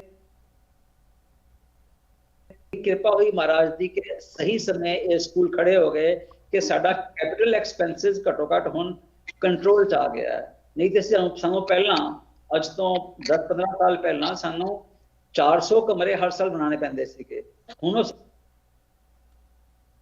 ਸਾਡੇ ਤੇ ਕੁਝ ਸਾਲਾਂ ਬਾਅਦ ਸਿਰਫ ਜਿਤਨੇ ਅਸੀਂ ਨਵੇਂ ਸਕੂਲ ਖੋਲਾਂਗੇ ਉਤਨੇ ਹੀ ਰੂਮਸ ਬਣਾਉਣ ਦੀ ਲੋੜ ਪੈਣੀ ਹੈ। ਇਹ ਸਾਰੇ ਸਕੂਲ ਸਾਡੇ ਸੈਲਫ ਸਫੀਸ਼ੀਐਂਟ ਹੋ ਜਾਣਗੇ। ਸੋ ਦਾਸ ਇਹੀ ਬੇਨਤੀ ਕਰੇਗਾ ਕਿ ਸਾਨੂੰ 3-4 ਸਾਲ ਦੀ ਗੱਲ ਹੋ ਰਿਹਾ ਹੈ ਕਿ ਸਾਡੇ ਅਸੀਂ ਐਗਜ਼ਿਸਟਿੰਗ ਸਕੂਲ ਸਾਰੇ ਸਟੇਬਲਾਈਜ਼ ਕਰ ਜਾਣ ਤੇ ਉਸ ਤੋਂ ਉਪਰੰਤ ਜਿਸ ਤਰ੍ਹਾਂ ਸੰਗਤ ਦਾ ਹੁਕਮ ਹੋਏਗਾ ਅਸੀਂ ਐਕਸਪੈਂਸ਼ਨ ਉਸੀ ਲੋੜ ਅਨੁਸਾਰ ਉਤਨੀ ਹੀ ਕਰਾਂਗੇ ਤਾਂ ਕਿ ਅਸੀਂ ਆਪਣਾ ਹਿਸਾਬ ਨਾਲ ਮੈਨੇਜ ਕਰ ਸਕੀਏ। ਡਾਕਟਰ ਦਵਿੰਦਰ ਸਿੰਘ ਜੀ, ਹਾਂਜੀ ਜੀ, ਮੈਂ ਸਿਰਫ ਇੱਥੇ ਇਹੀ ਕਹਿਣਾ ਚਾਹੁੰਦੀ ਸੀ, of course I want to keep continuing this conversation because ਇਹ ਜੋ ਤੁਸੀਂ ਗੱਲ ਸਾਨੂੰ ਦੱਸ ਰਹੇ ਹੋ ਬਹੁਤ ਹੀ ਇੰਪੋਰਟੈਂਟ ਹੈ, ਬਟ ਇੱਕ ਪੁਆਇੰਟ ਇੱਥੇ ਨੋਟ ਮੈਂ ਕਰਨਾ ਚਾਹੁੰਦੀ ਸੀ ਬਿਫੋਰ ਵੀ ਮੂਵ ਆਨ। ਤੁਸੀਂ ਕਿਹਾ ਹੈ ਕਿ ਅੱਜ ਕੱਲ੍ਹ ਸਕੂਲਸ ਦੀ ਇਹ ਸਥਿਤੀ ਬਣ ਗਈ ਹੈ that they're more of a profit generating entity than an education giving entity। ਇਹ ਚੀਜ਼ ਤਾਂ ਸਾਨੂੰ ਇੱਥੇ ਅਮਰੀਕਾ ਦੇ ਵਿੱਚ ਵੀ ਵੇਖਣ ਨੂੰ ਮਿਲ ਰਹੀ। ਇੱਥੇ ਵੀ ਲੋਕਾਂ ਦਾ ਜੋ ਤੁਸੀਂ ਕਹਿ ਲਓ ਫੇਥ ਸੀਗਾ ਇਨ ਹਾਇਰ ਐਜੂਕੇਸ਼ਨ ਉਹ ਹਟ ਰਿਹਾ ਬਿਕੋਜ਼ ਇੱਥੇ ਵੀ ਲੋਕੀ ਕੰਸੀਡਰ ਕਰਦੇ ਕਿ ਹਾਇਰ ਐਜੂਕੇਸ਼ਨ ਇੰਸਟੀਟਿਊਸ਼ਨਸ ਇੱਥੇ ਸਿਰਫ ਪੈਸੇ ਬਣਾਉਣ ਦੇ ਕੰਮ ਦੇ ਵਿੱਚ ਲੱਗੀ ਹੋਈਆਂ, ਨਾ ਕਿ ਲੋਕਾਂ ਨੂੰ ਐਜੂਕੇਟ ਤੇ ਪ੍ਰਿਪੇਅਰ ਕਰਨ ਦੇ ਕੰਮ ਦੇ ਵਿੱਚ। ਤੇ ਇੰਡੀਆ ਦੇ ਵਿੱਚ ਤਾਂ ਅਸੀਂ ਵੇਖ ਹੀ ਸਕਦੇ ਹਾਂ ਕਿਸ ਤਰ੍ਹਾਂ ਇਹ ਸਿਸਟਮ ਪਲੇ ਆਊਟ ਹੋ ਰਿਹਾ, ਬਟ ਬਹੁਤ ਹੀ ਘੱਟ ਸਾਨੂੰ ਇਹੋ ਜਿਹੀ ਸੰਸਥਾਵਾਂ ਦੇ ਨਾਲ ਜੁੜਨ ਦਾ ਮੌਕਾ ਮਿਲਦਾ ਜੋ ਐਕਚੁਅਲੀ ਐਜੂਕੇਸ਼ਨ ਦੇ ਕੰਮ ਦੇ ਵਿੱਚ ਲੱਗੀ ਹੋਈਆਂ, ਖਾਸ ਕਰਕੇ ਉਹਨਾਂ ਲਈ ਜਿਨ੍ਹਾਂ ਨੂੰ ਸਭ ਤੋਂ ਜ਼ਿਆਦਾ ਲੋੜ ਹੈਗੀ, ਜੋ ਸਭ ਤੋਂ ਜ਼ਿਆਦਾ ਬੈਨੀਫਿਟ ਲੈ ਸਕਦੇ ਆ ਇਸ ਐਜੂਕੇਸ਼ਨ ਦਾ। ਇੱਥੇ ਇੱਕ ਹੋਰ ਛੋਟੀ ਜਿਹੀ ਬ੍ਰੇਕ ਲਈ ਰੁਕਦੇ ਹਾਂ। ਸਾਰਿਆਂ ਨੂੰ ਬੇਨਤੀ ਹੈ ਇਸ ਤਰ੍ਹਾਂ ਸਾਡੇ ਨਾਲ ਜੁੜੇ ਰਹੋ, ਵਿਊਅਰਸ ਤੁਸੀਂ ਵੀ ਜੁੜੇ ਰਹੋ ਇਸ ਟੌਪਿਕ ਤੇ ਇਨ ਕੁਝ ਡਿਵੈਲਪਮੈਂਟਸ ਤੇ ਹੋਰ ਇਨਫੋਰਮੇਸ਼ਨ ਲਵਾਂਗੇ ਬ੍ਰੇਕ ਤੋਂ ਇਸ ਪਾਰ। ਬ੍ਰੇਕ ਤੋਂ ਬਾਅਦ ਮੁੜ ਹਾਜ਼ਰ ਹੋਏ ਹਾਂ। ਤੁਸੀਂ ਵੇਖ ਰਹੇ ਹੋ ਸਾਡਾ ਸਪੈਸ਼ਲ ਪ੍ਰੋਗਰਾਮ ਹਰ ਐਤਵਾਰ ਸ਼ਾਮ ਨੂੰ ਤੁਹਾਡੇ ਨਾਲ ਪੇਸ਼ ਕਰਦੇ ਹਾਂ। ਬੜੂ ਸਾਹਿਬ ਕਲਗੀਧਰ ਟਰੱਸਟ ਸੰਸਥਾ ਦੇ ਵੱਖ ਟੀਮ ਮੈਂਬਰਸ ਨਾਲ ਜੁੜਦੇ ਹਾਂ, ਸਪੋਰਟਰਸ ਨਾਲ ਜੁੜਦੇ ਹਾਂ ਤੇ ਸਾਡੇ ਨਾਲ ਅੱਜ ਵੀ ਪੈਨਲ ਜੁੜਿਆ ਹੋਇਆ। ਸਾਰਿਆਂ ਨੂੰ ਇੱਕ ਵਾਰੀ ਫਿਰ ਪ੍ਰੋਗਰਾਮ ਦੇ ਵਿੱਚ ਸਵਾਗਤ ਕਰਦੇ ਹਾਂ। ਡਾਕਟਰ ਦਵਿੰਦਰ ਸਿੰਘ ਜੀ, ਰਵੀਦੀਪ ਕੌਰ ਮੁਕਤਾ ਜੀ, ਡਾਕਟਰ ਸਰਬਜੀਤ ਸਿੰਘ ਵਿਰਕ ਜੀ। ਡਾਕਟਰ ਦਵਿੰਦਰ ਸਿੰਘ ਜੀ, ਤੁਸੀਂ ਦੱਸ ਰਹੇ ਸੀ ਕਿ ਕਿਸ ਤਰ੍ਹਾਂ ਬਾਬਾ ਇਕਬਾਲ ਜੀ ਨੇ ਕਿੰਨੇ ਸੈਕਰੀਫਾਈਸਿਸ ਕਰਕੇ ਇਹ ਫੈਸਲਾ ਇਵੈਂਚੁਅਲੀ ਲਿੱਤਾ ਐਂਡ ਬੜੂ ਸਾਹਿਬ ਦੀ ਜੋ ਅੱਜ ਇੰਨੀ ਸਫਲਤਾ, ਇੰਨੇ ਹਜ਼ਾਰਾਂ ਬੱਚਿਆਂ ਨੂੰ ਪੜ੍ਹਾ ਰਹੇ, ਉਹਨਾਂ ਨੇ ਉਸ ਵੇਲੇ 5 ਬੱਚਿਆਂ ਨਾਲ ਸ਼ੁਰੂਆਤ ਕੀਤੀ ਸੀ, ਇਸ ਮੁਹਿੰਮ ਨੂੰ ਚੁੱਕਿਆ ਸੀ ਤੇ ਉਨ 5 ਬੱਚਿਆਂ ਦੇ ਵਿੱਚ ਇੱਕ ਸਾਡੇ ਨਾਲ ਅੱਜ ਜੁੜਿਆ। ਆਈ ਨੋ ਰਵੀਦੀਪ ਕੌਰ ਮੁਕਤਾ ਜੀ, ਤੁਸੀਂ ਇਸ ਗੱਲ ਨੂੰ ਜ਼ਿਆਦਾ ਨਹੀਂ ਸ਼ੇਅਰ ਕਰਦੇ, ਜਦੋਂ ਮੌਕਾ ਮਿਲਦਾ, ਜਦੋਂ ਤੁਹਾਨੂੰ ਥੋੜ੍ਹਾ ਜਿਹਾ ਪੁਸ਼ ਕੀਤਾ ਤੁਸੀਂ ਦੱਸ ਦਿਓ, ਬਟ ਮੈਨੂੰ ਬਹੁਤ ਹੀ ਜ਼ਿਆਦਾ ਵਧੀਆ ਲੱਗਦਾ ਕਿ ਤੁਹਾਡੇ ਤੋਂ ਇਹ ਗੱਲ ਇੱਕ ਵਾਰੀ ਫਿਰ ਦੁਹਰਾਉਣਾ ਲੋਕਾਂ ਲਈ ਕਿ ਤੁਸੀਂ ਉਨ ਬੱਚਿਆਂ ਵਿੱਚੋਂ ਇੱਕ ਸੀਗੇ। ਤੁਹਾਡੀ ਜ਼ਿੰਦਗੀ ਕਿਸ ਤਰ੍ਹਾਂ ਸਫਲ ਹੋਈ, ਉਸ ਮੈਂ ਕਹਾਂਗੀ ਜੋ ਤੁਹਾਨੂੰ ਬਲੈਸਿੰਗ, ਜੋ ਉਸ ਵੇਲੇ ਕਿਰਪਾ ਹੋਈ ਸੀ ਤੁਹਾਡੇ ਤੇ, ਤੁਹਾਡੇ ਪਰਿਵਾਰ ਤੇ ਇਸ ਸੰਸਥਾ ਵੱਲੋਂ, ਅੱਜ ਜਦੋਂ ਬੱਚਿਆਂ ਨੂੰ ਉਸ ਤਰ੍ਹਾਂ ਦੀ ਕਿਰਪਾ, ਉਸ ਤਰ੍ਹਾਂ ਦੀ ਦੇਣ ਦੀ ਗੱਲ ਆਉਂਦੀ ਹੈ, ਇੱਥੇ ਜੋ ਵਸਦੀ ਸੰਗਤ ਹੈਗੀ, ਮੁਕਤਾ ਜੀ ਮੈਂ ਚਾਹੁੰਦੀ ਕਿ ਤੁਸੀਂ ਉਹਨਾਂ ਨੂੰ ਇੱਕ ਵਾਰੀ ਫਿਰ ਦੱਸੋ ਕਿ ਜੋ ਇਹ ਕੰਮ ਹੋ ਰਿਹਾ ਹੈ, ਇਹ ਕੋਈ ਇੱਕ ਦਿਨ ਦਾ, ਇੱਕ ਸਾਲ ਦਾ ਕੰਮ ਨਹੀਂ ਹੈਗਾ, ਇਹ ਔਨਗੋਇੰਗ ਕੰਮ ਉਸ ਟਾਈਮ ਵੀ ਸੀਗਾ ਜਦੋਂ ਤੁਸੀਂ ਇੱਕ ਛੋਟੀ ਜਿਹੀ ਬੱਚੀ ਸੀਗੇ, ਤੇ ਅਜੇ ਵੀ ਜੋ ਛੋਟੇ ਛੋਟੇ ਬੱਚੇ ਪੜ੍ਹ ਰਹੇ ਹੈ, ਜੋ ਬੱਚੀਆਂ PhD ਪ੍ਰੋਗਰਾਮਸ ਤੱਕ ਪਹੁੰਚ ਚੁੱਕੀ ਹੈ। ਮੈਂ ਆਪ ਦੇਖਿਆ ਹੈ ਕਿਸ ਤਰ੍ਹਾਂ ਉਹ ਲੈਬੋਰੇਟਰੀਜ਼ ਦੇ ਵਿੱਚ ਆਪਣੀ PhD, ਆਪਣੀ ਥੀਸਿਸ 'ਤੇ ਕੰਮ ਕਰ ਰਹੀਆਂ। ਜਦੋਂ ਮੈਂ ਵਿਜ਼ਿਟ ਕੀਤੀ ਸੀ, ਭਾਵੇਂ ਸਕੂਲ ਉਸ ਵੇਲੇ ਬੰਦ ਸੀਗੇ, ਬਟ ਇਹ ਬੱਚੀਆਂ ਹਲੇ ਵੀ ਕੈਂਪਸ ਦੇ ਵਿੱਚ ਲੱਗੀਆਂ ਹੋਈਆਂ ਸੀ। ਕਿੰਨੇ ਉਤਸ਼ਾਹ ਦੇ ਨਾਲ ਉਹ ਦੱਸ ਰਹੀ ਸੀ ਕਿ ਮੇਰਾ ਇਹ ਪ੍ਰੋਜੈਕਟ ਹੈ, ਮੇਰੀ ਇਹ ਥੀਸਿਸ ਹੈ, ਮੈਂ ਇਸ ਚੀਜ਼ 'ਤੇ ਰਿਸਰਚ ਕਰ ਰਹੀ ਹਾਂ, ਮੈਂ ਇੱਥੇ ਜਾ ਕੇ ਆਪਣੀ ਰਿਸਰਚ ਕੰਟੀਨਿਊ ਕਰਨੀ ਹੈ। ਮੁਕਤਾ ਜੀ, ਤੁਸੀਂ ਕੀ ਇਸ ਚੀਜ਼ ਬਾਰੇ, ਖਾਸ ਕਰਕੇ ਜਿੱਥੇ ਬੱਚਿਆਂ ਦੀ ਪੜ੍ਹਾਈ ਦੀ ਗੱਲ ਆਉਂਦੀ ਹੈ, ਦੱਸਣਾ ਚਾਹੋਗੇ ਸਾਨੂੰ? ਮੈਂ ਤੇ ਅਸ਼ਮਿਤਾ ਜੀ ਇੱਕੋ ਗੱਲ ਕਹਾਂਗੀ ਕਿ ਬਹੁਤ ਸਾਰੀਆਂ ਆਰਗੇਨਾਈਜੇਸ਼ਨਸ ਨੇ ਜਿਹੜੀਆਂ ਆਪਣੇ ਸਿੱਖ ਪੰਥ ਵਾਸਤੇ ਕੰਮ ਕਰ ਰਹੀਆਂ ਨੇ, ਬਟ ਕਲਗੀਧਰ ਟਰੱਸਟ ਬੜੂ ਸਾਹਿਬ ਇੱਕ ਇਹੋ ਜਿਹੀ ਆਰਗੇਨਾਈਜੇਸ਼ਨ ਨੇ ਕਿ ਜਿਵੇਂ ਮੈਂ ਆਪਣੇ ਬਚਪਨ ਦੀ ਗੱਲ ਤੇ ਬਹੁਤ ਵਾਰੀ ਦੱਸੀ ਹੈ ਤੇ ਮੈਂ ਤੇ ਇਹ ਕਹਾਂਗੀ ਕਿ ਜਿੱਥੇ ਵੀ ਖੜੇ ਆ ਇਸ ਆਰਗੇਨਾਈਜੇਸ਼ਨ ਦੀ ਕਿਰਪਾ ਕਰਕੇ ਖੜੇ ਆ। ਬਟ ਮੈਂ ਇੱਕ ਹੋਰ ਚੀਜ਼ ਕਹਿਣਾ ਚਾਹਾਂਗੀ ਕਿ ਇੰਨੇ ਸਾਰੇ ਬੱਚੇ, ਤੁਸੀਂ ਜਿਵੇਂ ਉਹਨੇ ਮੈਂਸ਼ਨ ਕੀਤਾ ਕਿ ਤੁਸੀਂ ਵੀ ਉੱਥੇ ਵਿਜ਼ਿਟ ਕੀਤਾ, ਜੀ ਥੀਸਿਸ ਲਿਖ ਰਹੀਆਂ ਨੇ, ਰਾਈਟ, ਇੰਨਾ ਜ਼ਿਆਦਾ ਕੰਮ ਹੋ ਰਿਹਾ ਹੈ ਕਿ ਆਰਗੇਨਾਈਜੇਸ਼ਨ ਹੈਗਾ ਤੇ 10 ਵੀ ਨਹੀਂ ਪਾਉਂਦੇ, ਉਹ ਕੰਮ ਕਰੀ ਜਾ ਰਹੇ ਨੇ। ਸਾਨੂੰ ਜਿੰਨਾ ਕੋ ਟਾਈਮ ਮਿਲਦਾ ਹੋਵੇ ਅਸੀਂ ਵੱਧ ਤੋਂ ਵੱਧ ਸੰਗਤ ਨੂੰ ਦੱਸਣਾ ਚਾਹੁੰਦੇ ਹਾਂ ਕਿ ਅਗਰ ਅਸੀਂ ਦੇਖੀਏ, ਇੱਕ ਜਿਹੜੀ ਕੌਮ ਹੈਗੀ ਏ ਉਹ ਐਜੂਕੇਸ਼ਨ ਦੇ ਉੱਪਰ ਹੀ ਖੜੀ ਹੋ ਸਕਦੀ ਹੈ। ਆਪਾਂ ਨੂੰ ਅੱਜ ਨਹੀਂ ਦਿਖ ਰਿਹਾ, ਜਦੋਂ ਕਿ ਗੁਰੂ ਨਾਨਕ ਪਾਤਸ਼ਾਹ ਸਾਡੇ ਗੁਰੂ ਸਾਹਿਬ ਵੀ ਹੁੰਦੇ ਸੀ, ਉਦੋਂ ਵੀ ਕਿੰਤੂ ਪ੍ਰੰਤੂ ਕਰਨ ਵਾਲੇ ਬਹੁਤ ਹੁੰਦੇ ਸੀ, ਪਰ ਅੱਜ ਪੂਰੀ ਦੁਨੀਆ ਵਿੱਚ ਗੁਰੂ ਨਾਨਕ ਦੇਵ ਜੀ ਦੀ ਜੈ ਜੈਕਾਰ ਹੋ ਰਹੀ ਹੈ। ਤੇ ਮੈਂ ਕਹਾਂਗੀ ਕਿ ਅੱਜ ਵੀ ਬਹੁਤ ਜ਼ਿਆਦਾ ਸੰਗਤ ਸੇਵਾ ਕਰਨ ਵਾਲੀ ਹੈ, ਬਟ ਕਿੰਤੂ ਪ੍ਰੰਤੂ ਵੀ ਹੈਗਾ। ਬਟ ਇਹ ਇੱਕ ਹਿਸਟਰੀ ਹੋਏਗੀ ਕਿ ਇੱਕ ਟਾਈਮ ਤੇ ਮਹਾਪੁਰਸ਼ ਆਏ ਸੀ, ਸਾਰੇ ਸੇਵਾਦਾਰ ਆਏ ਸੀ, ਐਸਾ ਇੱਕ ਆਰਗੇਨਾਈਜੇਸ਼ਨ ਖੜੀ ਹੋਈ ਸੀ ਜਿਨ੍ਹਾਂ ਨੇ ਪਿੰਡਾਂ ਦੇ ਵਿੱਚ ਸਕੂਲ ਖੋਲੇ ਸੀ। ਉਹਨਾਂ ਸਕੂਲਾਂ ਚੋਂ ਬੱਚੇ ਪੜ੍ਹ ਕੇ ਅੱਜ ਇਹੋ ਜਿਹੀਆਂ ਇੰਨੀਆਂ ਵੱਡੀਆਂ ਵੱਡੀਆਂ ਪੋਜੀਸ਼ਨਸ ਦੇ ਉੱਤੇ ਕੰਮ ਕਵਾਂਗੀ ਸਾਰੀ ਸੰਗਤ ਨੂੰ ਕਿ ਇੱਕ ਰੋਟੀ ਪਾਣੀ ਹੋਵੇ ਸੇਵਾ ਤੇ ਕੋਈ ਵੀ ਹੈਗੀ ਹੈ, $1 ਵੀ ਤੁਸੀਂ ਗੋਲਕ ਵਿੱਚ ਪਾਉਂਦੇ ਹੋ, ਬਹੁਤ ਵੱਡਾ ਉਹਦਾ ਪੁੰਨ ਹੈ। ਤੇ ਤੁਸੀਂ ਸੋਚੋ ਕਿ ਤੁਸੀਂ ਬੱਚਿਆਂ ਨੂੰ ਪੜ੍ਹਾ ਰਹੇ ਹੋ, ਤੁਸੀਂ ਕਮਰਿਆਂ ਦੀ ਸੇਵਾ ਕਰ ਰਹੇ ਹੋ, ਤੇ ਉਹਦਾ ਪੁੰਨ ਸੋਚੋ ਕਿ ਕਿੰਨਾ ਵੱਡਾ ਹੋਏਗਾ। ਹੁਣੇ ਜਿਵੇਂ ਡਾਕਟਰ ਵਿਰਕਵੀਰ ਜੀ ਨੇ ਕਿਹਾ ਕਿ ਮਾਇਆ ਤੇ ਦੇਣ ਵਾਸਤੇ ਹੁੰਦੀ ਆ, ਆਪਾਂ ਜਦੋਂ ਕੱਢਦੇ ਆ ਤੇ ਉਹ ਪ੍ਰਫੁੱਲਤ ਹੁੰਦੀ ਹੈ। ਐਗਜ਼ੈਕਟਲੀ ਮੈਂ ਤੇ ਇਹ ਕਵਾਂਗੀ ਸ਼ਮਿਤਾ ਜੀ ਕਿ ਇਹ ਲਾਈਫ ਜਿਹੜੀ ਮਿਲੀ ਹੈ, ਇਹ ਸਪਿਰਿਚੁਅਲ ਚੀਜ਼ਾਂ ਨੂੰ ਅਸੀਂ ਇਕੱਠੇ ਕਰਨ ਆਇਆ, ਸਪਿਰਿਚੁਅਲ ਗਰੋਥ ਨੂੰ ਅਸੀਂ ਇਕੱਠੇ ਕਰਨ ਆਇਆ, ਡਾਲਰਾਂ ਨੂੰ ਇਕੱਠੇ ਕਰਨ ਦੀ ਇਹ ਮਾਇਆ ਜਿਹੜੀ ਸਾਡੀ ਲਾਈਫ ਨੂੰ ਮਿਲੀ ਹੈਗੀ। ਤੇ ਮੈਂ ਇੱਕ ਇਹਦੀ ਚੀਜ਼ ਕਵਾਂਗੀ ਕਿ ਆਪਾਂ ਜਿਵੇਂ ਕਹਿੰਦੇ ਆ ਭਾਈ ਪ੍ਰਾਪਤ ਮਾਨੁਖ ਦੇ ਹੁਰੀਆ, ਗੋਬਿੰਦ ਮਿਲਣ ਕੀ ਇਹ ਤੇਰੀ ਬਰੀਆ, ਬਟ ਗੋਬਿੰਦ ਨੂੰ ਮਿਲਣ ਦਾ ਰਸਤਾ ਵੀ ਗੁਰੂ ਸਾਹਿਬ ਨੇ ਦੱਸਿਆ ਕਿ ਕਾਲ ਖਾਏ ਕਿਛ ਹੱਥੋਂ ਦੇ, ਨਾਨਕ ਰਾਹ ਪਛਾਣੇ ਸੇ। ਕਿ ਅਸੀਂ 10ਵਾਂ ਹਿੱਸਾ ਜਦੋਂ ਕੱਢਦੇ ਆ, ਸਾਡਾ ਜਿਹੜਾ ਗੁਰੂ ਨਾਨਕ ਗੱਲ ਕਹਿੰਦੇ ਹੁੰਦੇ ਨੇ, ਉਹ ਮੈਂ ਜ਼ਰੂਰ ਸ਼ੇਅਰ ਕਰਨੀ ਚਾਹਾਂਗੀ। ਬਚਪਨ ਤੋਂ ਬਾਬਾ ਜੀ ਦੇ ਮੂੰਹੋਂ ਇਹ ਗੱਲ ਸੁਣੀ ਹੈ ਕਿ ਜਿਹੜਾ ਰੁਕਿਆ ਪਾਣੀ ਹੁੰਦਾ ਵੇ ਉਹ ਆਲਵੇਜ਼ ਦਲਦਲ ਬਣ ਜਾਂਦਾ ਹੈਗਾ ਵੇ, ਕਾਈ ਜੰਮ ਜਾਂਦੀ ਹੈ। ਜਿਹੜਾ ਪਾਣੀ ਵਹਿੰਦਾ ਰਹਿੰਦਾ ਵੇ ਉਹ ਸਾਫ਼ ਰਹਿੰਦਾ ਹੈ, ਕਲੀਨ ਰਹਿੰਦਾ ਹੈ, ਪੀਣ ਲਾਇਕ ਰਹਿੰਦਾ ਹੈ। ਉਵੇਂ ਹੀ ਜਦੋਂ ਅਸੀਂ ਦਸਵੰਧ ਕੱਢਦੇ ਰਹਿੰਦੇ ਆ ਤੇ ਅਸੀਂ ਦੁੱਖਾਂ ਦਲਿਦਰਾਂ ਤੋਂ, ਜਿਹੜਾ ਕਿਉਂਕਿ ਗੁਰੂ ਦਾ 10ਵਾਂ ਹਿੱਸਾ ਕੱਢਦੇ ਰਹਿੰਦੇ ਆ, ਤੇ ਅਸੀਂ ਦੁੱਖਾਂ ਦਲਿਦਰਾਂ ਤੋਂ ਦੂਰ ਰਹਿੰਦੇ ਆ। ਜਦੋਂ ਅਸੀਂ ਮਾਇਆ ਨੂੰ ਜੱਫਾ ਪਾ ਲੈਂਦੇ ਆ ਜਾਂ ਬੈਂਕਾਂ ਚ ਪਾ ਲੈਂਦੇ ਆ, ਕਿਉਂਕਿ ਮਾਇਆ ਟਿਕ ਨਹੀਂ ਸਕਦੀ, ਮਾਇਆ ਨੇ ਨਿਕਲਣਾ, ਕਿਤੇ ਨਾ ਕਿਤੇ ਨਿਕਲਣਾ। ਤੇ ਉਹ ਜਿਹੜਾ ਹੈ ਕਿ ਲੌਰਾ ਕੋਲ ਨਿਕਲ ਜਾਂਦੀ ਹੈ, ਡਾਕਟਰਾਂ ਕੋਲ ਨਿਕਲ ਜਾਂਦੀ ਹੈ, ਪਰ ਉਹ ਨਿਕਲ ਜਾਂਦੀ ਹੈ। ਸੋ ਦ ਬੈਸਟ ਵੇ ਕਿ ਇਹੋ ਮਾਇਆ ਜਿਹੜੀ ਅਸੀਂ ਚੰਗੇ ਪਾਸੇ ਲਾ ਦਿੰਦੇ ਆ, ਭਲੇ ਪਾਸੇ ਲਾ ਦਿੰਦੇ ਆ, ਉਹ ਜਿੰਨੀ ਲਾਣੇ ਆ ਉਸ ਤੋਂ ਕਈ ਗੁਣਾ ਮੁੜ ਕੇ ਵਾਪਸ ਆ ਜਾਂਦੀ ਹੈ ਸਾਡੇ ਕੋਲ। ਸੋ ਜਿੰਨੀ ਕੱਢਦੇ ਆ ਓਨੀ ਆਂਦੀ ਹੈ, ਜਿੰਨਾ ਮੋਹ ਪਾਉਂਦੇ ਆ ਓਨੀ ਦੂਰ ਜਾਂਦੀ ਹੈ। ਇਹ ਬਾਬਾ ਜੀ ਔਰ ਮੈਂ ਸਾਰੀ ਸੰਗਤ ਨੂੰ, ਹਾਂਜੀ, ਮੈਂ ਸਾਰੀ ਸੰਗਤ ਨੂੰ ਹੱਥ ਜੋੜ ਕੇ ਇਹੋ ਅਪੀਲ ਕਰਾਂਗੀ ਕਿ ਅਸੀਂ ਸਾਰੇ ਵੱਧ ਤੋਂ ਵੱਧ ਹਿੱਸਾ ਪਾਈਏ। ਜਿੰਨੀ ਵੀ ਸਾਡੀ ਪਾਕਟ ਅਲਾਉ ਕਰਦੀ ਹੈ, ਅਸੀਂ ਕਮਰੇ ਦੀ ਸੇਵਾ ਕਰ ਸਕਦੇ ਹਾਂ, ਕਮਰੇ ਦੀ ਕਰੀਏ, 2 ਜਣੇ ਮਿਲ ਕੇ, 4 ਜਣੇ ਮਿਲ ਕੇ, 10 ਜਣੇ ਮਿਲ ਕੇ। ਅਸੀਂ ਡਾਲਰ ਵੀ ਪਾਉਂਦੇ ਆ, ਉਹ ਵੀ ਬਹੁਤ ਸਾਡੇ ਵਾਸਤੇ ਬਹੁਤ ਜ਼ਿਆਦਾ ਲਾਈਕ ਜਿਹੜਾ ਹੈ ਕਿ ਥੈਂਕ ਯੂ ਯੋਗ ਹੈਗਾ ਵੇ।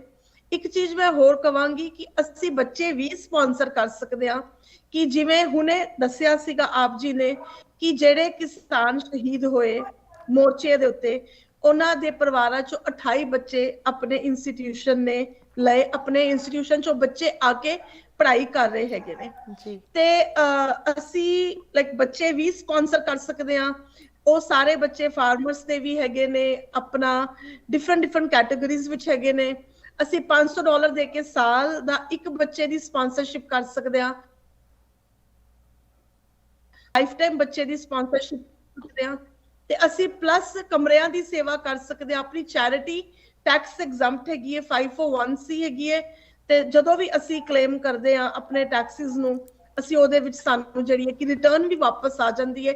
ਸੋ ਸਟੇਟ ਨੂੰ ਦੇਣ ਦੀ ਬਜਾਏ ਅਸੀਂ ਇਹੀ ਹੋਵੇ ਕਿ ਆਪਣੇ ਪੰਥ ਦੀ ਸੇਵਾ ਦੇ ਵਿੱਚ ਇਹ ਵਾਲੀ ਜਿਹੜੀ ਹੈ ਮਾਇਆ ਲਗਾਈਏ। ਜੀ ਮੁਕਤਾ ਜੀ, ਤੁਹਾਡੀ ਇੱਕ ਜੋ ਇੱਥੇ ਸੇਵਾ ਦਾ ਇੱਕ ਬਹੁਤ ਇੰਪੋਰਟੈਂਟ ਹਿੱਸਾ ਹੈਗਾ ਕਿ ਤੁਸੀਂ ਲੋਕਾਂ ਨਾਲ ਜਾ ਕੇ ਮਿਲਦੇ ਹੋ। ਖੁਸ਼ੀ ਹੁੰਦੀ ਹੈ ਇਹ ਦੱਸਦੇ ਹੋਏ ਕਿ ਇੱਕ ਵਾਰੀ ਫਿਰ ਤੁਹਾਡੀ ਜੋ ਇਹ ਟਰੈਵਲਸ ਹਨ ਉਹ ਸ਼ੁਰੂ ਹੋ ਚੁੱਕੀਆਂ। ਤੁਹਾਡੇ ਕੁਝ ਆਉਣ ਵਾਲੇ ਪ੍ਰੋਗਰਾਮਸ ਵੀ ਹੈਗੇ, ਉਹਨਾਂ ਦੀ ਜਾਣਕਾਰੀ ਵੀ ਪਲੀਜ਼ ਸਾਡੇ ਨਾਲ ਸ਼ੇਅਰ ਕਰੋ, ਕਿਉਂਕਿ ਮੈਨੂੰ ਬਿਲਕੁਲ ਭਰੋਸਾ ਹੈਗਾ ਕਿ ਸੰਗਤਾਂ ਨੇ ਤੁਹਾਡੇ ਨਾਲ ਡਾਇਰੈਕਟਲੀ ਅਗਰ ਮਿਲ ਕੇ ਕੋਈ ਗੱਲ ਕਰਨੀ ਹੋਏ ਉਹ ਕਰਨਾ ਚਾਹਣਗੇ। ਕਿੱਥੇ ਹੋ ਤੇ ਕਦੋਂ ਤੁਹਾਨੂੰ ਮਿਲ ਸਕਦੇ ਆਉਣ ਵਾਲੇ ਕੁਝ ਇਨ ਹਫ਼ਤਿਆਂ ਦੇ ਵਿੱਚ? ਸਾਡਾ ਦਸੰਬਰ ਦੇ ਜਿਹੜੇ ਪ੍ਰੋਗਰਾਮ ਨੇ ਉਹ ਪਲਾਨ ਹੋਏ ਨੇ। ਸਾਡਾ ਜਿਹੜਾ ਹੈਗਾ ਵੇ ਉਹ ਸਾਡਾ ਲਾਸ ਐਂਜਲਸ ਦੇ ਵਿੱਚ ਰਿਵਰ ਸਾਈਡ ਗੁਰਦੁਆਰਾ ਸਾਹਿਬ ਹੈ। ਕਮੇਟੀ ਨੇ ਆਪ ਕਾਲ ਕਰਕੇ ਜਸਪਾਲ ਵੀਰ ਜੀ ਨੂੰ ਕਿ ਸਾਡੇ ਤੁਸੀਂ ਗੁਰੂ ਘਰ ਦੇ ਵਿੱਚ ਕਦੋਂ ਆ ਰਹੇ ਹੋ, ਕਿ ਇੱਧਰ ਤੁਹਾਡਾ ਟਰੈਵਲ ਸ਼ੁਰੂ ਹੋ ਗਿਆ ਵੇ। ਸਾਡੇ ਪਰਮਜੀਤ ਵੀਰ ਜੀ ਐਲਏ ਵਾਲੇ, ਉਹਨਾਂ ਨੂੰ ਪਤਾ ਚੱਲਿਆ ਕਿ ਯੂਬਾ ਸਿਟੀ ਅਸੀਂ ਆਏ, ਉਹਨਾਂ ਨੇ ਵੀਡੀਓ ਸਾਡਾ ਦੇਖਿਆ ਤੇ ਉਹਨਾਂ ਨੇ ਆਪ ਕਾਲ ਕਰਕੇ ਕਿਹਾ ਕਿ ਐਲਏ ਦੇ ਪ੍ਰੋਗਰਾਮ ਹੁਣ ਬਣਾਈਏ। ਤੇ 5th ਜਿਹੜਾ ਹੈਗਾ ਵੇ ਦਸੰਬਰ ਲਾਸ ਐਂਜਲਸ ਦੇ ਵਿੱਚ।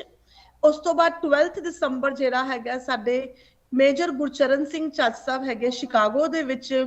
ਉਹ ਸਾਡੇ ਬਹੁਤ ਦਿਲੋਂ ਰੂਹ ਤੋਂ ਜੁੜੇ ਹੋਏ ਸੇਵਾਦਾਰ ਹੈਗੇ ਨੇ ਤੇ ਉਹਨਾਂ ਨੇ ਉੱਥੇ ਸੈਮੀਨਾਰ ਆਰਗੇਨਾਈਜ਼ ਕੀਤਾ ਹੈਗਾ ਸ਼ਿਕਾਗੋ ਦੇ ਵਿੱਚ। ਉਸ ਤੋਂ ਬਾਅਦ ਜਿਹੜਾ ਸਾਡਾ 20th ਵਾਲਾ ਵੀਕਐਂਡ ਹੈਗਾ ਵੇ 19-20th ਵਾਲਾ, ਉਹ ਸਾਡਾ ਨਿਊ ਜਰਸੀ ਦੇ ਵਿੱਚ ਪਲਾਨ ਹੋਇਆ ਹੈ।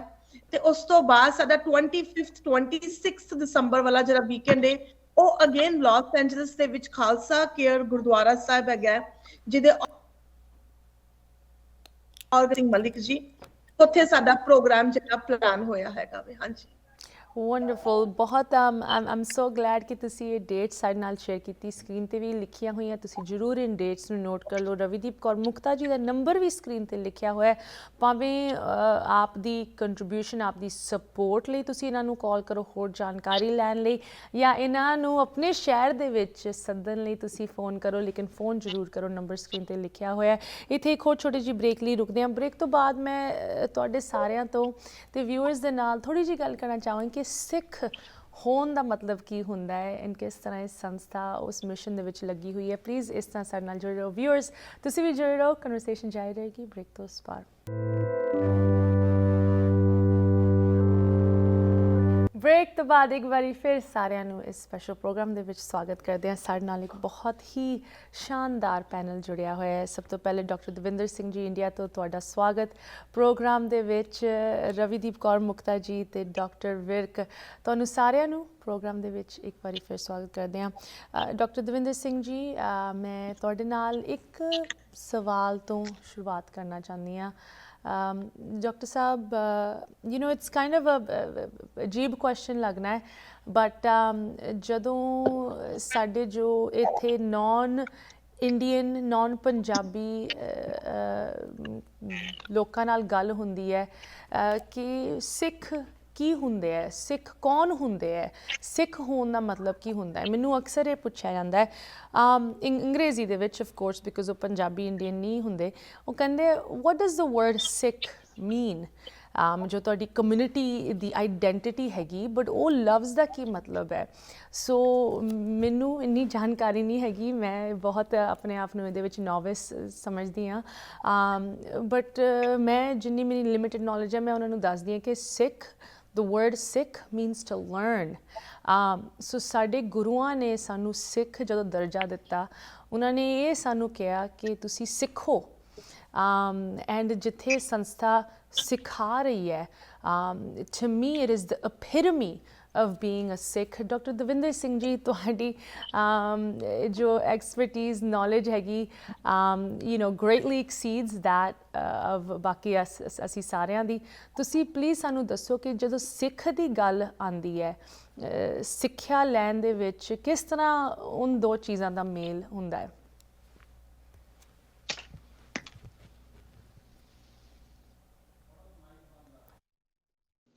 ਵੀਰ ਜੀ ਤੁਹਾਡਾ ਅਨਮਿਊਟ ਕਰਨਾ ਤੁਸੀਂ, ਡਾਕਟਰ ਵੀਰ ਜੀ ਤੁਹਾਡਾ ਮਿਊਟ ਹੋਇਆ ਪਿਆ। ਜੋ ਵੀ ਦਾਸ ਦੀ ਥੋੜੀ ਬਹੁਤ ਇਸ ਬਾਰੇ ਸਮਝ ਆਈ ਹੈ, ਉਹ ਕਹਾ ਹੈ ਕਿ ਉਹਨਾਂ ਨੇ ਬਿਠਾ ਕੇ ਇਹ ਚੀਜ਼ ਸਮਝਾਉਣ ਦੀ ਕੋਸ਼ਿਸ਼ ਕੀਤੀ ਹੈਗੀ। ਪਤਾ ਨਹੀਂ ਕਿੰਨਾ ਕੁ ਅਸੀਂ ਸਮਝ ਪਾਏ ਹਾਂ। ਸਿੱਖ ਦਾ ਅਰਥ ਹੈ ਲਰਨਰ। ਸੋ ਜੋ ਗਿਆਨ ਲੈਣ ਦਾ ਇੱਛੁਕ ਹੈ ਉਹ ਸਿੱਖ ਹੈ। ਹੁਣ ਸਵਾਲ ਹੈ ਕਿਹੜਾ ਗਿਆਨ? ਗਿਆਨ ਦਾ ਮਤਲਬ ਹੈ ਅਧਿਆਤਮ ਦਾ ਗਿਆਨ, spiritual knowledge. So a seeker of spiritual knowledge is a Sikh, and a person who practices the spiritual way of life, ਉਹ ਸਿੱਖ philosophy ਨੂੰ, ਸਿੱਖ ਧਰਮ ਨੂੰ ਉਹ ਫੋਲੋ ਕਰ ਰਿਹਾ ਹੈ। ਵੱਖਰਾ Hinduism है या Buddhism है, वखरा कोई ism नहीं है। So any person who is keen to follow the Sikh way of life, that is the Sikh. ਹੁਣ spiritual way of life ਕੀ ਹੈਗਾ? Spiritual way of life ਉਹ ਹੈਗਾ ਜਿਹੜਾ ਸਾਨੂੰ ਆਪਣੇ ਈਗੋ ਤੋਂ ਮੁਕਤ ਕਰਨ ਵਿੱਚ ਹੈਲਪ ਕਰ ਰਿਹਾ ਹੈ।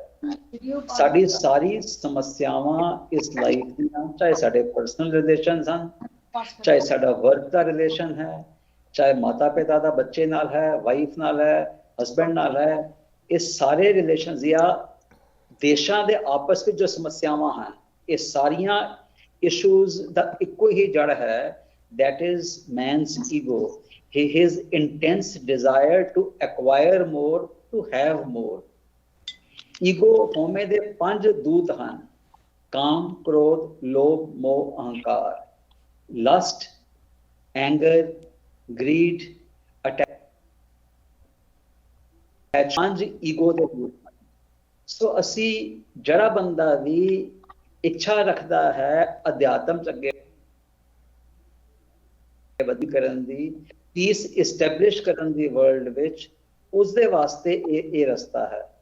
ਹੋਰ ਇਹ ਈਗੋ ਤੋਂ ਮੁਕਤ ਹੋਣ ਦਾ ਕੀ ਤਰੀਕਾ ਹੈ? 2 ਪਿਲਰਸ ਹਨ ਸਿੱਖ ਵੇ ਆਫ ਲਾਈਫ ਤੇ। ਇੱਕ ਪਿਲਰ ਹੈਗਾ ਮੈਡੀਟੇਸ਼ਨ, ਪਰਮਾਤਮਾ ਦਾ ਨਾਮ ਲੈਣਾ, ਆਪਣੇ ਆਪ ਨੂੰ ਥਾਟਲੈਸ ਸਿਚੁਏਸ਼ਨ ਚ ਪਾਣਾ ਕਿ ਕੋਈ ਵੀ ਥਾਟ ਆ ਕੇ ਡਿਸਟਰਬ ਨਾ ਕਰੇ, ਮੈਡੀਟੇਟ ਕਰਨਾ। ਔਰ ਦੂਸਰਾ ਪਿਲਰ ਹੈ ਸੇਵਾ, that is ਅਸੀਂ ਆਪਣੇ ਆਪ ਨੂੰ ਇਤਨਾ ਨੀਵਾਂ ਕਰ ਦੇਣਾ ਹੈ, ਇਤਨਾ ਹੰਬਲ ਕਰ ਦੇਣਾ ਹੈ, ਇਤਨਾ ਹਿਊਮਿਲਿਟੀ ਵਿੱਚ ਲੈ ਆਣਾ ਹੈ ਕਿ ਤਾਂ ਹੀ ਅਸੀਂ ਪਛਾਣ ਪਾਵਾਂਗੇ ਕਿ ਮੈਂ ਕੀ ਹਾਂ ਔਰ ਮੇਰਾ ਸਰੀਰ ਕਿੱਥੇ ਖਤਮ ਹੁੰਦਾ ਹੈ, ਮੇਰੇ ਥਾਟਸ ਕਿੱਥੇ ਖਤਮ ਹੁੰਦੇ ਹਨ। ਸੋ ਇਹ ਸਾਰਾ ਗਿਆਨ ਲੈਣ ਦਾ ਇਹ 2 ਹੀ ਤਰੀਕੇ ਹਨ, ਸੇਵਾ ਤੇ ਸਿਮਰਨ, ਜੋ ਔਖੇ ਹੋ ਕੇ ਸਮਝਾਉਣ ਦੀ ਕੋਸ਼ਿਸ਼ ਕੀਤੀ ਹੈ। ਜਿਤਨਾ ਵੀ ਦਾਸ ਸਮਝ ਪਾਇਆ ਹੈ, ਦਾਸ ਆਪ ਨਹੀਂ, ਮੈਨੂੰ ਬਹੁਤ ਥੈਂਕ ਯੂ। ਮੈਂ ਤੁਹਾਡੀ ਹਾਂਜੀ, ਪਲੀਜ਼ ਕੰਟੀਨਿਊ। ਸ਼ਵੇਤਾ ਜੀ, ਇੱਕ ਮਿੰਟ, ਮੇਰਾ ਟਾਈਮ ਹੈ ਜੀ, ਮੈਨੂੰ ਜਾਣਾ ਪੈਣਾ ਜੀ। ਡਾਕਟਰ ਸਾਹਿਬ ਜੀ ਬਹੁਤ ਸੋਹਣਾ ਐਕਸਪਲੇਨ ਕੀਤਾ। ਕੋਈ ਗੱਲ ਨਹੀਂ, thank you so much doctor Virk, ਤੁਸੀਂ ਸਾਡੇ ਨਾਲ ਇਸ ਤਰ੍ਹਾਂ ਜੁੜੇ ਰਹੇ। ਡਾਕਟਰ ਦਵਿੰਦਰ ਸਿੰਘ ਜੀ, ਮੈਂ ਤੁਹਾਡੇ ਨਾਲ ਪ੍ਰੋਗਰਾਮ ਦੀ ਸਮਾਪਤੀ ਕਰਨਾ ਚਾਹੁੰਦੀ ਹਾਂ। ਇੱਕ ਵਾਰੀ ਫਿਰ ਜੋ ਪਹਿਲਾਂ ਗੱਲ ਕਰ ਰਹੇ ਸੀ ਨਾ ਜੀ ਅਸ਼ਮੀਤਾ ਜੀ, regarding the problem of the farmer,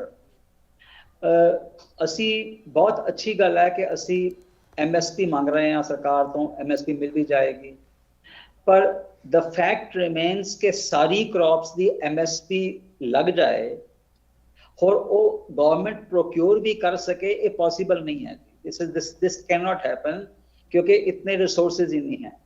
सो साडे वास्ते बड़ा क्लियर रास्ता है अपने किसान भी रोग तो मुक्त करन दा, वो ये है कि दईए ते हर घर विच, हर परिवार विच ऐसे बच्चे होण ਜਿਹੜੇ अपने परिवारिक फॉर्म इनकम ਨੂੰ सप्लीमेंट कर सकन और अच्छी उच्ची सुच्ची किरत करके सेवा करके। यही इवेंचुअल सोल्यूशन ਸਾਡੇ ਪੰਜਾਬ ਦਾ यही है। ਜੇ ਅਸੀਂ ਸੋਚੀਏ ਕਿ ਵੀ ਅਸੀਂ MSP ਲੈ ਕੇ ਗੁਜ਼ਾਰਾ ਕਰ ਲਵਾਂਗੇ ਤੇ ਨਹੀਂ ਕਰ ਪਾਵਾਂਗੇ, ਕਿਉਂਕਿ ਸਾਡੀ land holdings with every generation ਘਟਦੀਆਂ ਜਾ ਰਹੀਆਂ ਹਨ, ਔਰ ਜਿਉਂ ਘਟਦੀਆਂ ਜਾਣਗੀਆਂ ਜਿੰਨੀ ਮਰਜ਼ੀ MSP ਹੋ ਜਾਏ ਅਸੀਂ ਉਹ ਪੂਰਾ ਆਪਣਾ ਗੁਜ਼ਾਰਾ ਨਹੀਂ ਕਰ ਪਾਵਾਂਗੇ।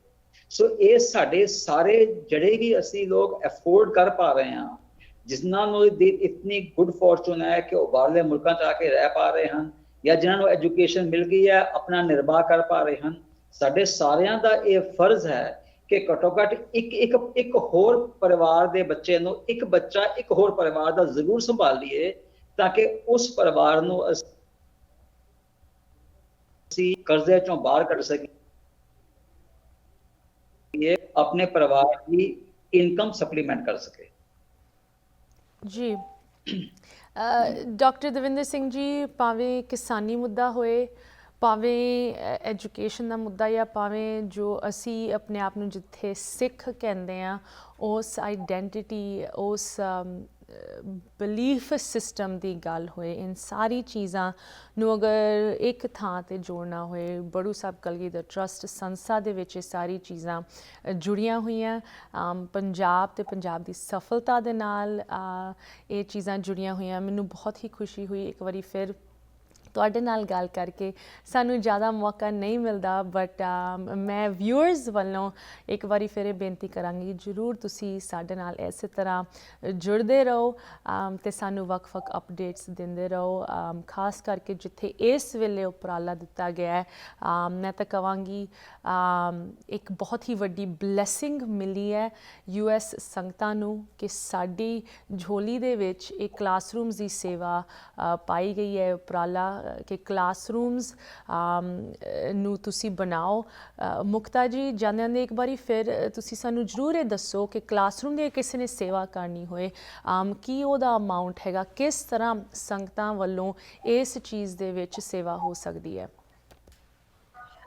ਅਸ਼ਮਿਤਾ ਜੀ, ਜਿਹੜਾ ਕਲਾਸਰੂਮ ਦੀ ਸੇਵਾ ਹੈਗੀ ਹੈ $10,000 ਉਹਦਾ ਅਮਾਉਂਟ ਹੈਗਾ।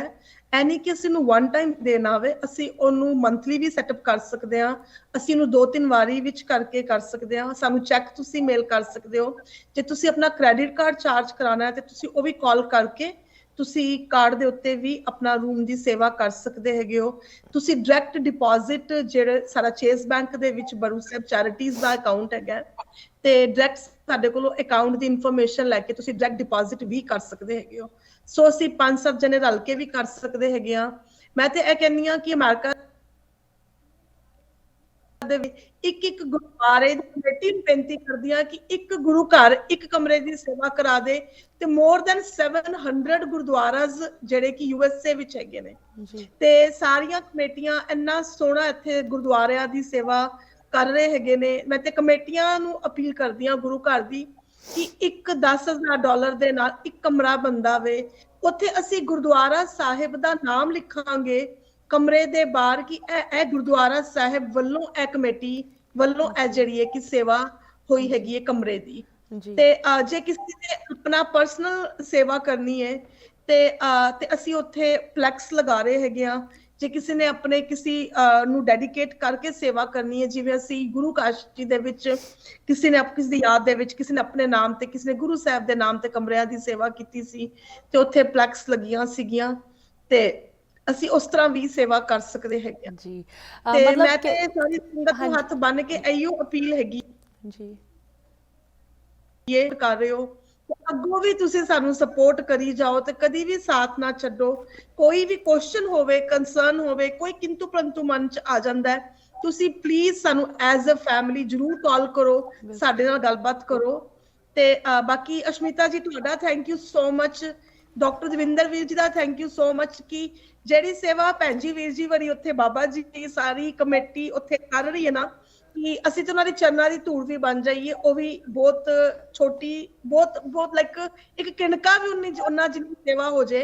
ਤੇ ਮੈਂ ਤੇ ਕਵਾਂਗੀ ਕਿ ਇਸ ਜਨਮ ਤੇ ਆਇਆ ਜਿਹੜਾ ਸਫਲ ਹੈ, ਬਾਬਾ ਜੀ ਕਹਿੰਦੇ ਨੇ ਇਹ ਮਨੁੱਖੀ ਦੇਆਂ ਬਾਰ-ਬਾਰ ਨਹੀਂ ਮਿਲਦੀਆਂ, ਕਿ ਇਹ ਜਨਮ ਮਿਲਿਆ ਹੈਗਾ ਵੇ ਤੇ ਕੁਝ ਇਹਦੇ ਵਿੱਚ ਕਰਕੇ ਚੰਗਾ ਚਲੇ ਜਾਈਏ, ਤਾਂ ਕਿ ਅਕਾਲ ਪੁਰਖ ਦੇ ਚਰਨਾਂ ਦੇ ਵਿੱਚ ਸਾਨੂੰ ਜਿਹੜਾ ਕਿ ਅੱਗੋਂ ਸ਼ਰਨ ਮਿਲ ਜਾਵੇ। ਹਾਂਜੀ, ਰਵੀਦੀਪ ਕੌਰ ਮੁਕਤਾ ਜੀ, ਥੈਂਕ ਯੂ ਸੋ ਮਚ। ਤੁਸੀਂ ਦਿਲੋਂ ਜੋ ਵਿਊਅਰਸ ਦੇ ਨਾਲ ਇਹ ਅਪੀਲ ਰੱਖੀ ਹੈ, ਮੈਨੂੰ ਬਿਲਕੁਲ ਪਤਾ ਹੈ ਕਿ ਦਰਸ਼ਕਾਂ ਨੇ ਅਪੀਲ ਸੁਣ ਕੇ ਇਹਦੇ 'ਤੇ ਜ਼ਰੂਰ ਐਕਟ ਕਰਨਾ। ਇੱਕ ਵਾਰੀ ਫਿਰ ਮੁਕਤਾ ਜੀ ਦਾ ਫ਼ੋਨ ਨੰਬਰ ਸਕਰੀਨ 'ਤੇ ਲਿਖਿਆ ਹੋਇਆ ਹੈ, ਡਿਲੇ ਨਾ ਕਰੋ, ਇਸ ਹੀ ਵੇਲੇ ਫ਼ੋਨ ਜ਼ਰੂਰ ਕਰੋ ਉਹਨਾਂ ਨੂੰ। ਆਪ ਦੀ ਸੇਵਾ ਇਹਦੇ ਵਿੱਚ ਪਾਓ, ਆਪ ਦੀ ਮਾਇਆ ਨੂੰ ਕਿਸੇ ਚੰਗੇ ਪਾਸੇ ਲਵਾਓ। ਅਤੇ ਡਾਕਟਰ ਦਵਿੰਦਰ ਸਿੰਘ ਜੀ, ਇੱਕ ਵਾਰੀ ਫਿਰ ਥੈਂਕ ਯੂ ਸੋ ਮਚ ਤੁਹਾਡੇ ਟਾਈਮ ਲਈ। ਜੋ ਤੁਸੀਂ ਸਾਨੂੰ ਗਿਆਨ ਦਿੱਤਾ ਹੈ ਇਸ ਪ੍ਰੋਗਰਾਮ ਦੇ ਵਿੱਚ, ਉਹਦੇ ਲਈ ਅਸੀਂ ਧੰਨਵਾਦੀ ਹਾਂ ਤੁਹਾਡੇ। ਐਂਡ ਇੱਕ ਵਾਰੀ ਫਿਰ ਜ਼ਰੂਰ ਸਾਡੇ ਨਾਲ ਇਸ ਤਰ੍ਹਾਂ ਆ ਕੇ ਜੁੜੋ। ਬਟ ਹੁਣ ਸਾਨੂੰ ਇਜਾਜ਼ਤ ਦਿਓ। ਸਤਿ ਸ਼੍ਰੀ ਅਕਾਲ। ਵਾਹਿਗੁਰੂ ਜੀ ਕਾ ਖਾਲਸਾ, ਵਾਹਿਗੁਰੂ ਜੀ ਕੀ ਫਤਿਹ। ਵਾਹਿਗੁਰੂ ਜੀ ਕੀ ਫਤਿਹ। ਇੱਥੇ ਹੀ ਪ੍ਰੋਗਰਾਮ ਦੀ ਸਮਾਪਤੀ ਕਰਦੇ ਹਾਂ। ਇੱਕ ਵਾਰੀ ਫਿਰ ਕਲਾਸਰੂਮਸ ਦੀ ਸੇਵਾ ਚੱਲ ਰਹੀ ਹੈ, ਇਹ ਸਾਡੀ ਇੱਕ ਬਲੈਸਿੰਗ ਹੈਗੀ ਕਿ ਸਾਨੂੰ ਇਹ ਉਪਰਾਲਾ ਸਾਡੇ ਖਾਤੇ ਪਿਆ ਹੈ। ਜ਼ਰੂਰ ਇਹਦੇ ਵਿੱਚ ਆਪ ਦਾ ਹਿੱਸਾ ਪਾਓ, ਆਪ ਦਾ ਦਸਵੰਤ ਕੱਢੋ। ਜਿਵੇਂ ਤੁਸੀਂ ਸ਼ਾਪਿੰਗ ਕਰਦੇ ਹੋ ਜਾਂ ਡਿਨਰ ਖਾਂਦੇ ਹੋ ਬਾਹਰ ਜਾ ਕੇ, ਉਹ ਤਾਂ ਚੀਜ਼ਾਂ ਚੱਲਦੀਆਂ ਰਹਿਣੀਆਂ, ਬਟ ਕਿਸੇ ਇੱਕ ਬੱਚੇ ਦੀ ਪੜ੍ਹਾਈ ਲਿਖਾਈ, ਉਹਨਾਂ ਦੇ ਜੀਵਨ ਨੂੰ ਸਫਲ ਕਰਨਾ, ਉਹਨਾਂ ਨੂੰ ਇੱਕ ਓਪਰਚੁਨਿਟੀ ਦੇਣਾ, ਸਿੱਖੀ ਨਾਲ ਜੋੜਨਾ, ਉਸ ਚੀਜ਼ ਦੇ ਉੱਤੇ ਅਸੀਂ ਕੋਈ ਕੀਮਤ ਨਹੀਂ ਲਾ ਸਕਦੇ। That is priceless. ਨਾ ਉਸ ਤੋਂ ਵੱਡੀ ਕੋਈ ਸੇਵਾ ਹੋ ਸਕਦੀ ਹੈ। ਅਤੇ ਜੋ ਸੰਸਥਾ ਕਿੰਨੇ ਡੈਕੇਡਸ ਤੋਂ ਇਸ ਪਾਸੇ ਕੰਮ ਕਰ ਰਹੀ ਹੈ, ਉਹਨਾਂ ਦੀ ਸਪੋਰਟ ਕਰਨੀ ਇਹ ਸਾਡੀ ਸਾਰੀ ਕੌਮ ਦਾ ਫਰਜ਼ ਬਣਦਾ ਹੈ। ਇੱਕ ਵਾਰੀ ਫਿਰ ਰਵੀਦੀਪ ਕੌਰ ਮੁਕਤਾ ਜੀ ਦਾ ਨੰਬਰ ਲਿਖਿਆ ਹੈ, ਜ਼ਰੂਰ ਉਹਨਾਂ ਦੇ ਨਾਲ ਸੰਪਰਕ ਕਰੋ। ਅਤੇ ਸਾਨੂੰ ਹੁਣ ਦਿਓ ਇਜਾਜ਼ਤ। ਸਤਿ ਸ਼੍ਰੀ ਅਕਾਲ।